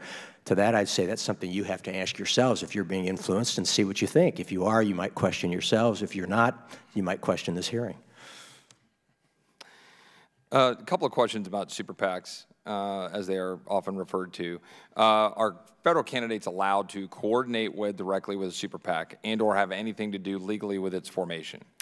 No, they are not at the current time, no. With respect to super PACs, is this a particularly partisan problem, or would you say both parties have super PACs funding elections and funding candidacies? Both do, I believe. I'm not 100% sure on this. I believe historically they've leaned more Republican, but in the last election cycle leaned more Democratic. I'm not 100% sure of that, but it's certainly a bipartisan issue. So if we deploy the famous "let me Google that for you," and we got this to come up to say, well, a bunch of headlines, and you Google it to say, Democrat super PAC spending $3 million from Menendez in New Jersey, super PAC money dominated 2018 election in Colorado, and Democrats controlled in the cash race. Democratic super PAC translates ads to Spanish after seeing election day search trends. And if we went through and through and through, we would see that this is not a particularly partisan question or problem. It's just a baseline. Is that right, Mr. Smith? I think that's right. And when we think about what we're dealing with respect to campaign finance, are you familiar with doxing? In the sense of outing people online, that's what you're referring to, yes, generally. So, for example, are you familiar with a Twitter account called Every Trump Donor? No, which I'm not. Tweeted out one by one the names, hometowns, occupations, employers, people who contributed as little as $200 to the president's campaign, each tweet following a particular formula. My point being, and the question for you is, when we talk about campaign disclosures, are we aware of the negative impacts that you have on forcing American citizens in exercising their free speech to have that information be disclosed? Whether that's good policy or not might be debatable, but are there negative consequences to that with respect to free speech, given you're an expert on free speech? There are, and there are definitely studies that have shown that disclosure does tend to decrease participation. Now, that doesn't mean, as you point out, that it's not worth it, but it certainly has cost. And so we have to be careful in how broad we let that disclosure become. Thank you. Mrs. Hobart-Flynn, just a quick question. Did I hear correctly earlier in one of your exchanges with one of my colleagues here that you consider proof of citizenship as one of the barriers to voting or one of the obstacles for people to be able to vote, a proof of citizenship? Is that one of the ones you outlined? Yes, that it's appeared, it is used at many polling places that people just attest to that. To have to come up with the paperwork is a burden for many Americans. As well as you outlined photo ID, early voting changes, if you're restricting early voting from being longer, shorter to shorter, and election day registration. That's the position. And the reason I ask is because when we look at obstacles to voting, we know that the Voting Rights Act was a paramount piece of legislation to ensure people have access to the polls. We also know that the Voting Rights Act ran into constitutional problems in Shelby County versus Holder for very good reason. If you look at what the majority wrote, the Voting Rights Act of 1965 employed extraordinary measures to address an extraordinary problem. In the face of unremitting and ingenious defiance of citizens' constitutionally protected right to vote, Section 5 was necessary to give effect to the 15th Amendment in particular regions of the country. This is South Carolina v. Katzenbach. And today, this is now Justice Thomas writing in a concurrence, today our nation has changed. The conditions that originally justified Section 5 are no longer characterized voting in the covered jurisdictions. Mr. Smith, are you aware that in this legislation, there's an attempt to bring Section 5 back with respect to preclearance? And could you comment at all on that and what that might mean? As we're out of time, I'll just note that yes, that is true, and I think the Supreme Court's concern was that the formula applied from data from 1964 and simply needed to be updated to reflect modern realities, and this bill, I don't believe, makes any effort to do that. That is correct. Thank you. Congresswoman Presley of Massachusetts is recognized for 5 minutes. Thank you very much, Mr. Chairman. This has been a very interesting hearing. Charges of radicalism, accusations of motives of partisanship, but never a peep or outrage about partisan gerrymandering, which has benefited your party for decades. That is really convenient and rich and hypocritical. H.R. 1 has been described as a wish list by the Democrats. Well, you've got us there. A wish list for an inclusive, expanded democracy and electorate. Characterizations of H.R. 1 as a power grab. You got us again, guilty. We wouldn't have to grab back the power for the people if through policy you weren't complicit in or perpetuating the disenfranchisement and marginalization of the people, and disproportionately people of color, and disproportionately black people. Representative John Lewis reminds us that if your vote didn't matter, they wouldn't work so hard to take it from you. This is the House of Representatives. We are sent here as representatives of our districts and a greater democracy. And at the core of democracy and the root word of demos is to engage more voices, and to empower them in this democracy. I am really at a loss for words. I am embarrassed and hurt by the dog whistles, by the vitriol and the venom in this space, and the smugness. It is stunning and unconscionable. Disappointment and outrage about a federal holiday for Election Day, early voting and mail-in voting, the rights of formerly incarcerated restored. According to the Sentencing Project, 6.1 million Americans have lost their right to vote due to felony disenfranchisement laws that disproportionately impact communities of color. Ms. Flynn, the United States ranks 26 among the lowest of all established democracies around the world in voter turnout. Certainly belies characterizations of American exceptionalism. Could you speak to the passage of H.R. 1 and the establishment of a federal voting holiday, how this would help to broaden turnout, particularly for voters who have historically been disenfranchised? Could you also speak to how many developed countries follow this practice and how it has impacted their turnout?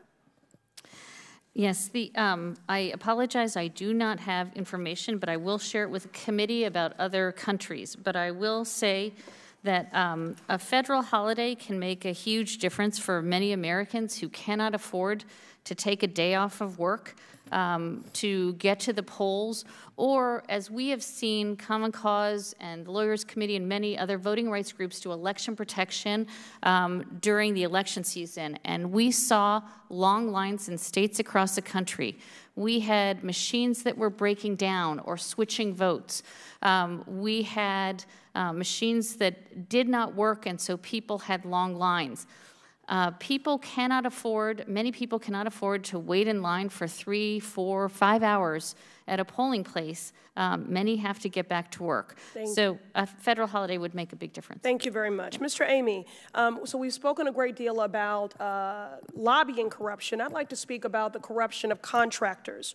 Mr. Amy, in your written testimony, you discussed the crisis of the rampant revolving door, where ranking officials commonly enter cushy jobs for the very contractors they were charged with overseeing on behalf of taxpayers. Last year, your organization issued an investigative report that Tracy Valero, a former senior official for ICE, less than 3 months after leaving government service, she was hired by the GEO Group, ICE's largest single private prison and detention center, which brought in more than $327 million in the last year alone. She even served as an expert witness for the company in a lawsuit that alleged violations of minimum wage laws and other inhumane treatment of immigrant detainees. Mr. Amy, in your expert opinion, is it ethical for a senior government contracting office to go work for the very entity she was overseeing just months before? The quick answer is no, and that's where the law is created that has cooling off periods. And so there's no cooling off period, a 1 year, a 2 year, or permanent bans. H.R. 1 would move a lot of those to 2 years, I think, which would be beneficial. And there's even disagreement in our community whether 1 year or 2, what is the appropriate time to kind of cool off so that your contacts aren't there. But this is also something that President Trump brought up. When he was a candidate, he talked about, I think it was Boeing at the time, but he went on record saying that people who give contracts should never be able to work for that defense contractor.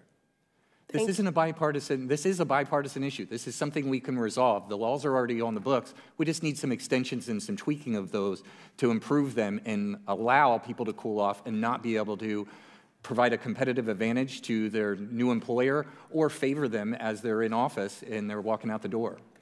And so you do believe that extending this cooling off period and strengthening these prohibitions would protect the integrity of the process and help to rein in these flagrant abuses? 100%, and one of the nice things with H.R. 1 is there is an extension of a cooling off period for people coming into government service. Currently it exists and it's 1 year. This will move it to 2, and I think that's a probably better place to be, that you shouldn't be handling issues that involve your former employer or clients. One final question. How might these cozy relationships between government officials and corporate leaders or private contractors help to boost profits for these prison and detention centers?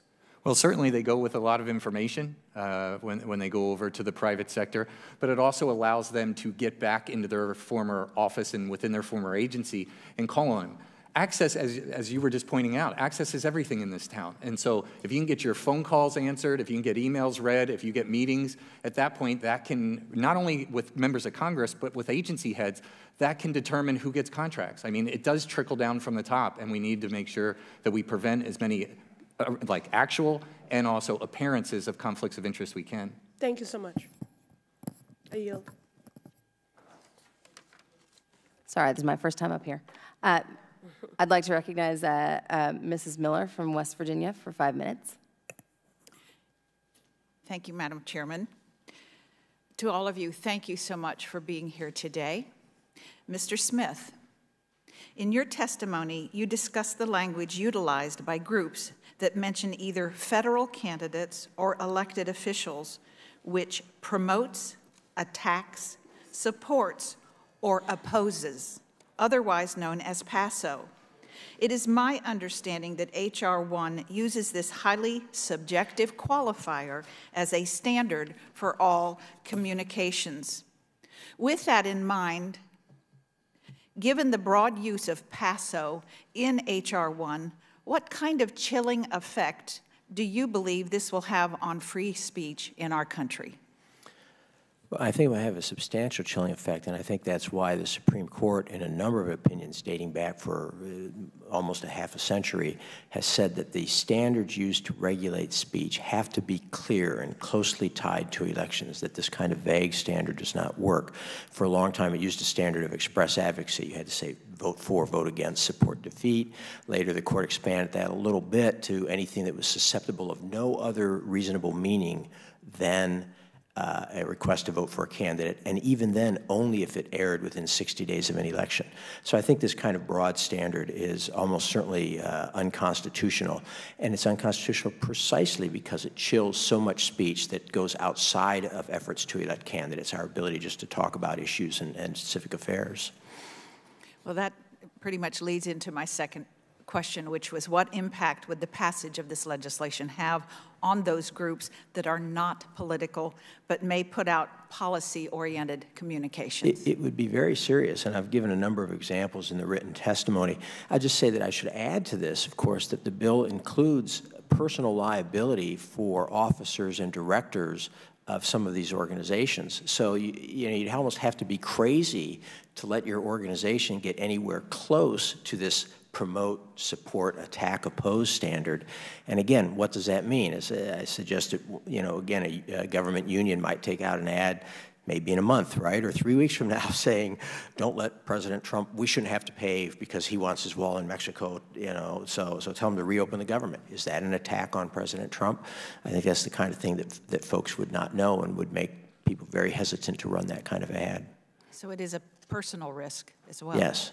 Yes, not only a risk. Plus, it would be a risk, by the way, as well to the tax status of some of the organizations involved. Many of these organizations might have some type of tax status. 501c3 organizations would have to be very careful because if they engage in speech that is now defined as political speech, 501c3 organizations can't engage in political speech. They would jeopardize their tax-exempt status. So that's another reason that these organizations would stay far clear of commenting on any kind of public issue.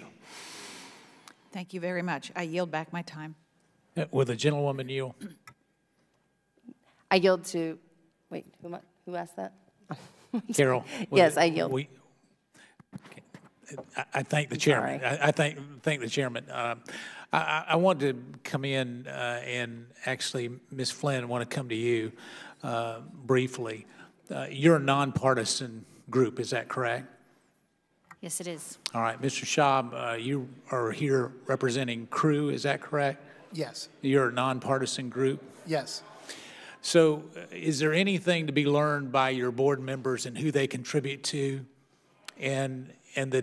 Because you say you're nonpartisan, yet, Mr. Schaub, if I look at all your board and who they contribute to, I think the lone donation to a Republican was $250 to John McCain, but yet hundreds of thousands of dollars from your board members to all kinds of Democrat operatives and causes across the way. So is there anything to be drawn from your board supporting those causes to suggest that you're partisan or not?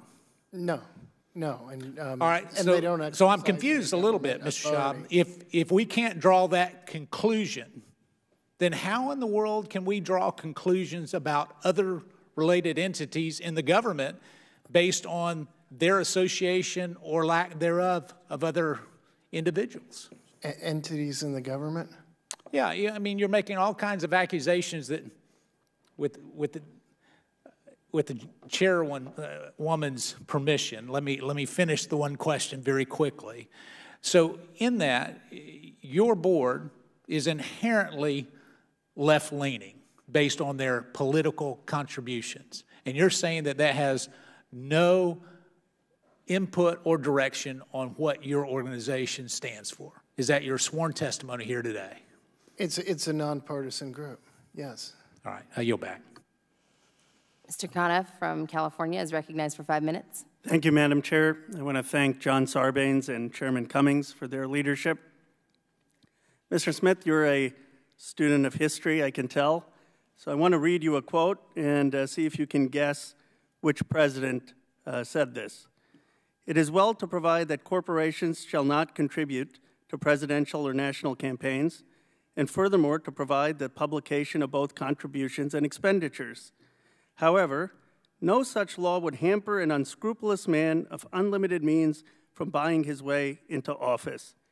There is a very radical measure which would, I believe, work a substantial improvement in our system of conducting a campaign, although I'm well aware that it will take some time for people so to familiarize themselves with such a proposal.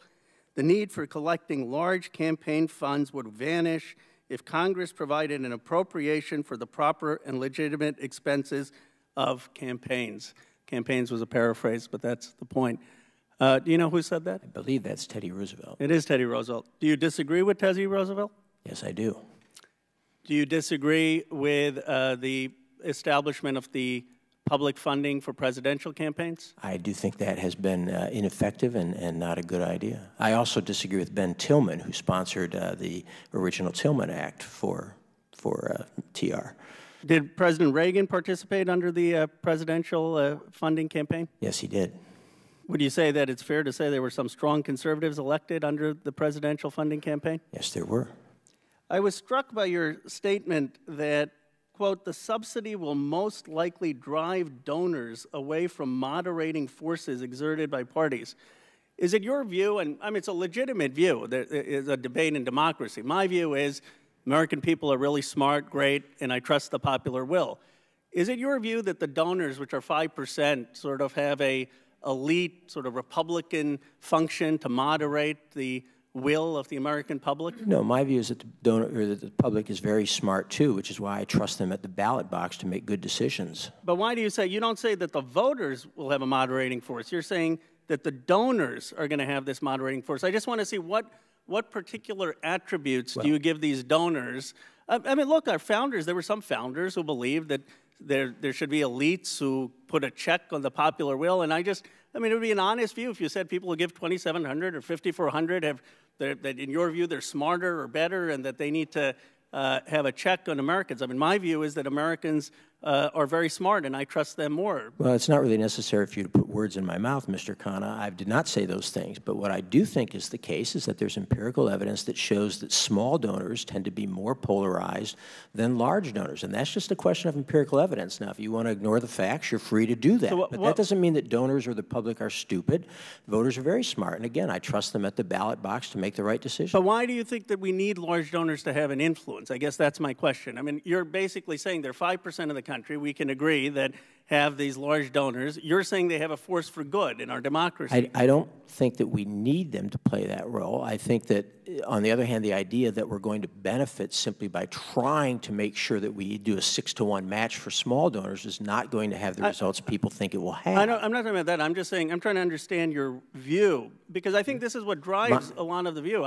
It's that they're fundamentally people who believe that these 5% of donors have some influence on our democracy that you say is less polarizing. I mean, what does that mean? Why is it that we can't? That's not my view. My view is that it is generally a matter of bad policy and tremendous risk and a violation of the First Amendment to try to limit people's ability to speak out, to contribute to candidates, to join groups that engage in independent you think that Theodore Roosevelt was violating the First Amendment as well? I think he was incorrect, yeah. But just on this moderation, I mean, forget the First Amendment argument. I want to understand the polarization argument. Why is it that you think 95% of the country needs to be moderated? I mean, what is it that, what is these large... I don't think that. What I think and what the empirical evidence shows is that small donors, which are still a small percentage of the total country, tend to be more polarizing in their views and in their donations than are others. Ask yourself... No, but if you have public financing, you wouldn't have large donors. Then is your only concern the First Amendment concern, or do you think that these large donors are playing some positive influence in our democracy? I don't think they're playing a particularly positive influence. In some cases they are, by the way. In some cases they're not. I don't think as a group they are uniformly playing a positive role or a negative role, just as I don't think small donors are uniformly playing a positive role or a negative role, and I don't think every member of this committee is uniformly positive or negative. We're individuals. We play individual roles. Thank you. Recognize Mr. Jordan from Ohio for 5 minutes. Thank you, Madam Chair. Mr. Schaub, how long were you at OGE? A total of just short of 14 years. And how long were you the chairman? Well, I was never a director, chairman. excuse me. Director, 4.5, I think. 4.5 years as director, and when did that end? July 2017. I don't remember the exact. So into the Trump administration, you still function as director for That's 6 months, right. 7 months. Okay. And tell me exactly how things work at OGE. Do you provide counsel and advice to folks in the executive branch of the government on ethical concerns they may have? Do they come to you, or do you go to them? How does it typically work? It typically works, you're talking about the prevention mechanism. It typically works that the official initiates the interaction and comes seeking guidance for something that they want to do. or to find out if they need to do something. The only other way where it comes involuntary is through the financial disclosure system, where they're required to file these reports. OGE reviews them and often works back and forth with them. How did it work with the President of the United States? Did his lawyers come to you, or did you look at his financial disclosures, or both? Yeah, they came to us. We had been working with them since, well, I'm not sure when he first became a candidate. It was... his lawyers reached out to you at some point while he was candidate, and then continued to reach out to you while he was president-elect, and I assume while he was president. That's right. All three stages. That's right. Okay. And on November 30th, 2016, while it was then President-elect Trump, you did a series of tweets about your interactions with the president's legal team. Is that accurate? I got them right here. I'll read them if you want. No. I'm trying. It's the characterization about their what? Their interactions with OGE. I believe they were about divestiture and about our encouraging them to divest. Did you send them out on your official account? My official? No, we sent them out on the Office of Government Ethics. That's what I mean. Account. Yes. Right. You tweeted these out. That's right. Did you ever tweet out anything dealing with anyone else who had sought your counsel and advice? We'd only had the account for about 3 years. It's a yes or no and question. I don't think we did. So the only guy you ever tweeted about who you've been dealing with was the President-elect of the United States of America, right? Yes. You said things like this. We told your counsel we would sing your praises if you divested. We meant it. I mean, so you're tweeting out for the whole world private conversations you've had with someone who sought your advice, their legal counsel. You said, as we discussed with your counsel, divestiture is a way to resolve these conflicts. Then you did this one. OGE applauds the total, in parentheses, divestiture decision, mocking the president-elect. No, we were not mocking. Then why'd you put it in parentheses? Because it was, I think, a quote. And you said you had never done this before. Never tweeted out about anyone else in the executive branch who sought your advice and counsel on how they can deal with ethical issues. This was the only individual you ever tweeted out about. I think it's a mischaracterization to describe it as confidential advice. OGE's position that a president should divest I didn't say anything about confidential. All I said is this the only guy you ever tweeted about? All right, I thought I heard you say confidential at one point. I did not. Did you? And you said you did tweet about the president-elect, no one else. That's right. You find that unusual?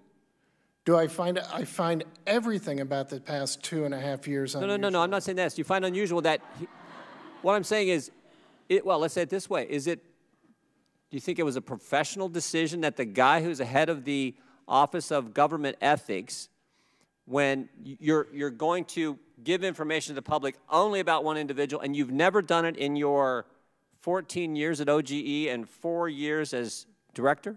Well, again, you said disclose information. I didn't share information. This was from 1983, was when OGE first so what were you trying to convey? What were you trying to convey in these?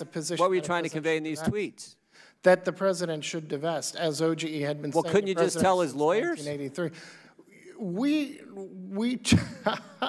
We did tell his lawyers. Well, then why'd you tweet about it?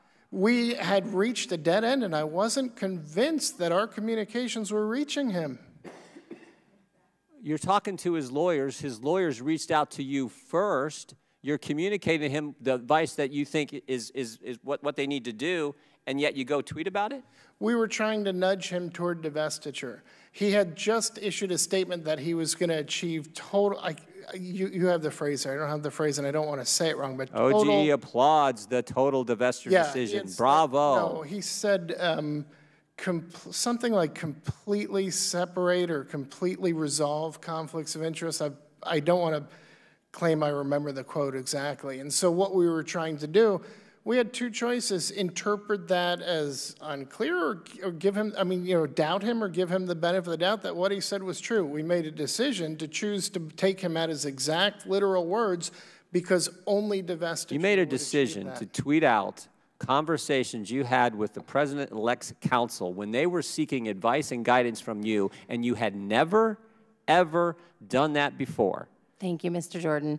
I recognize myself for 5 minutes, and I'd like to yield 2 minutes to Ms. Tlaib from Michigan. Thank you, Chairwoman Hill. It's wonderful seeing you up there. I really appreciate this. You know, at this very moment, I am thinking about my teenage son who would be saying, we're talking about tweets right now, and he'd say, seriously? But I just really want to talk about something incredibly serious, which is the law of the land, the United States Constitution. We all have a duty to uphold it. We're here to serve the American people, not this president. We serve them before anyone. And I just know since the Ethics in Government Act of 1978 was passed, presidents of both parties have established blind trust or limited their holdings to the U.S. Treasuries, diversified mutual funds, all the assets because of conflict of interest. And you just talked about the divestment. This is the emolument clause. This is an incredibly important clause that really protects the American people. No matter who's there, Republican, Democrat, it doesn't matter. Because it's really important to take that kind of influence out, because everyone knows being president it's a temporary gig. Because what happens afterwards, right? You have someone that is still running the Trump organization, many of them in the cabinet right now, and serving out of the White House. I am really asking for all of you to please, even if it's just for a few seconds, to talk about the emolument clause, why it's there, and why it's important to really reiterate this, because even beyond H.R. 1, this is current law now, and we're not upholding that law. We're not taking our oath that we just took 5 weeks ago seriously when we say this. And I'll tell you, I don't care if is a Democrat there, or I don't care. This is important to me that someone is making decisions based on the American people and not the best interest of a profit line or the best interest of their company, which they're going to go back after leaving that White House, go back into that. It is so critically important that we uphold the emolument clause, so I would really like for you to speak about that. Well, you know, the founders of our republic created a foundational document, the United States Constitution, and we've heard a lot today about the importance of that Constitution. The only conflict of interest provision that they felt they needed to include in that foundational document were the two emoluments clauses. And, you know, frankly, I wish they'd put a whole lot more in, but those are the two they gave us, and those are the two that they felt were preeminent and needed to be in there. Is this for every witness? One brief second. Well, I was just going to say that I think that the emoluments clause stands for the principle against self-dealing and using a public position to benefit yourself individually. And it's I think you can draw connections from the Ethics in Government Act and other laws that have been passed on a bipartisan basis directly to the emoluments clause and other constitutional provisions. So it's something that we think about often. Reclaiming my time. I just want to finish this by saying that I ran for Congress, and I know many of my colleagues did, because I believed that our political system was broken, and in large part due to a complete lack of trust by our citizens in our government and in our democracy. And that restoring that trust has to be our top priority. So I have a question for all of you, and I want to make sure that Mr. Smith answers this. Do you believe that increased transparency would help restore that trust? If you want to start with me, I would not agree with that as a blanket assertion. You don't believe that transparency? I think there are cases where it does, and there are cases where it does not. Can you name one example where transparency would not restore trust in democracy? Well, for example, I think sometimes debates of this very organization are best held in private, where you can stake out positions, give and take, without having absolutely every conversation, for example, made public. I think, for example, that if people contribute small amounts to grassroots organizations, no, the public doesn't need to know that, and the harm outweighs the benefits, the threats to people, and the fact that they often withdraw from political participation. So it's a case-by-case matter. I'm not suggesting in any way that people need to hear every conversation. I'm saying the general mechanisms of transparency that we're asking for here in this bill. Some of the transparency here is bad. I've outlined that in my testimony. I'll move on to the next. Do you believe that transparency helps restore faith in democracy? I think it's probably the most important tool we have to assure the American people that their leaders are acting in their interest. Great. Do you all agree? Yes. Sunlight is a good prophylactic. Yes, and both in ethics measures and campaign finance reform measures as well. And Mr. Smith, do you believe at least that making it easier to vote would restore trust in our democracy? I think generally you don't want obstacles placed in the way of voting, but I don't think, again, everything making it easier to vote. For example, I would not favor having early voting begin a year before the election. So some things yes, and some What about no. making it a national holiday to vote? Making it a national holiday, I don't think that's, let's put it this way, I don't think that's a real problem or that has been shown to increase turnout or make it a whole lot easier to vote when it has been tried. Well, I would say that for working class people who don't get paid time off, it would make it harder to try. It may, but I don't think the empirical data shows that it has an effect there. Okay, well, I would like to say that the former General Counsel and Acting Director of the Office of Government Ethics, Don Fox, sent a letter to the committee in support of H.R. 1. Public Citizen, the Declaration for American Democracy Coalition, and Indivisible have also written statements in support, all of which I'm adding to the record. Madam Chair. Mr. Amy, recognize you. I just want to go back to the transparency, and obviously I'm a big yes. And I just want to say it's not only for the American people, but it's Congress. Earlier today we heard, I think it was Congresswoman Maloney mention that documents hadn't been turned over to Congress.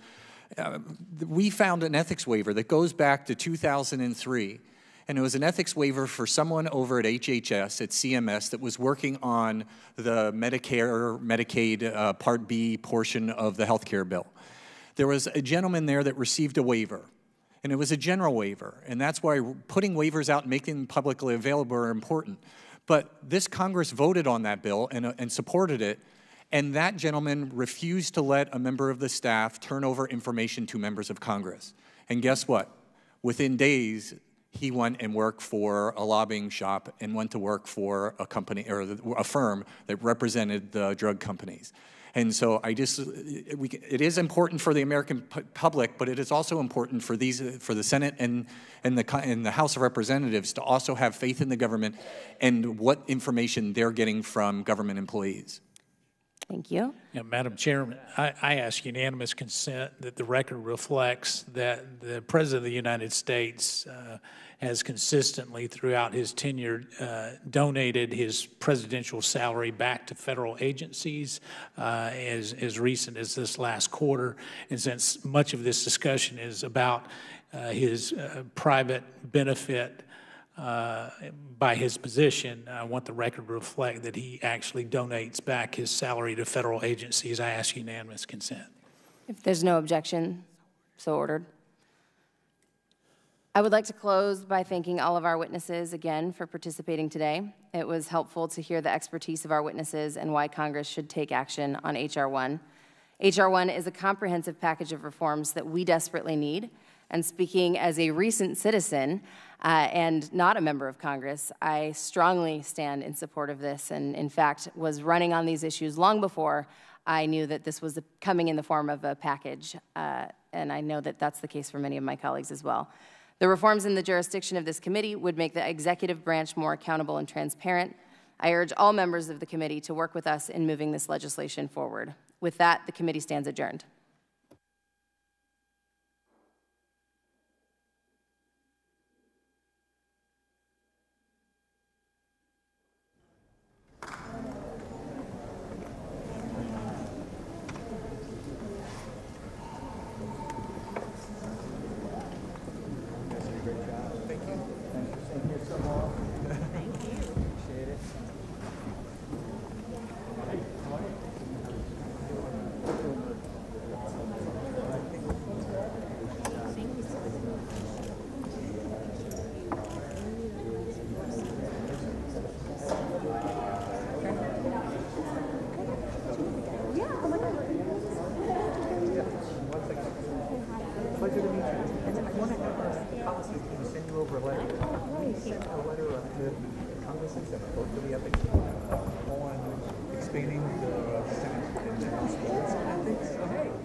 Very good. Thank you very much.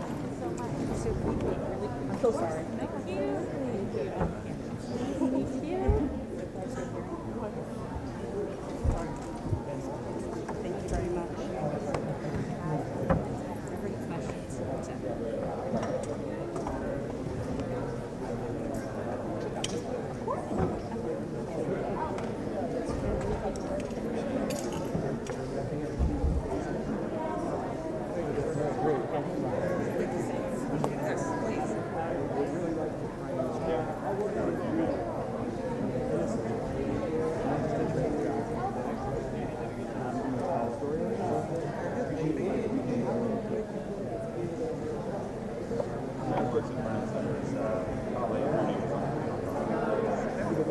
made it a little easier, didn't it?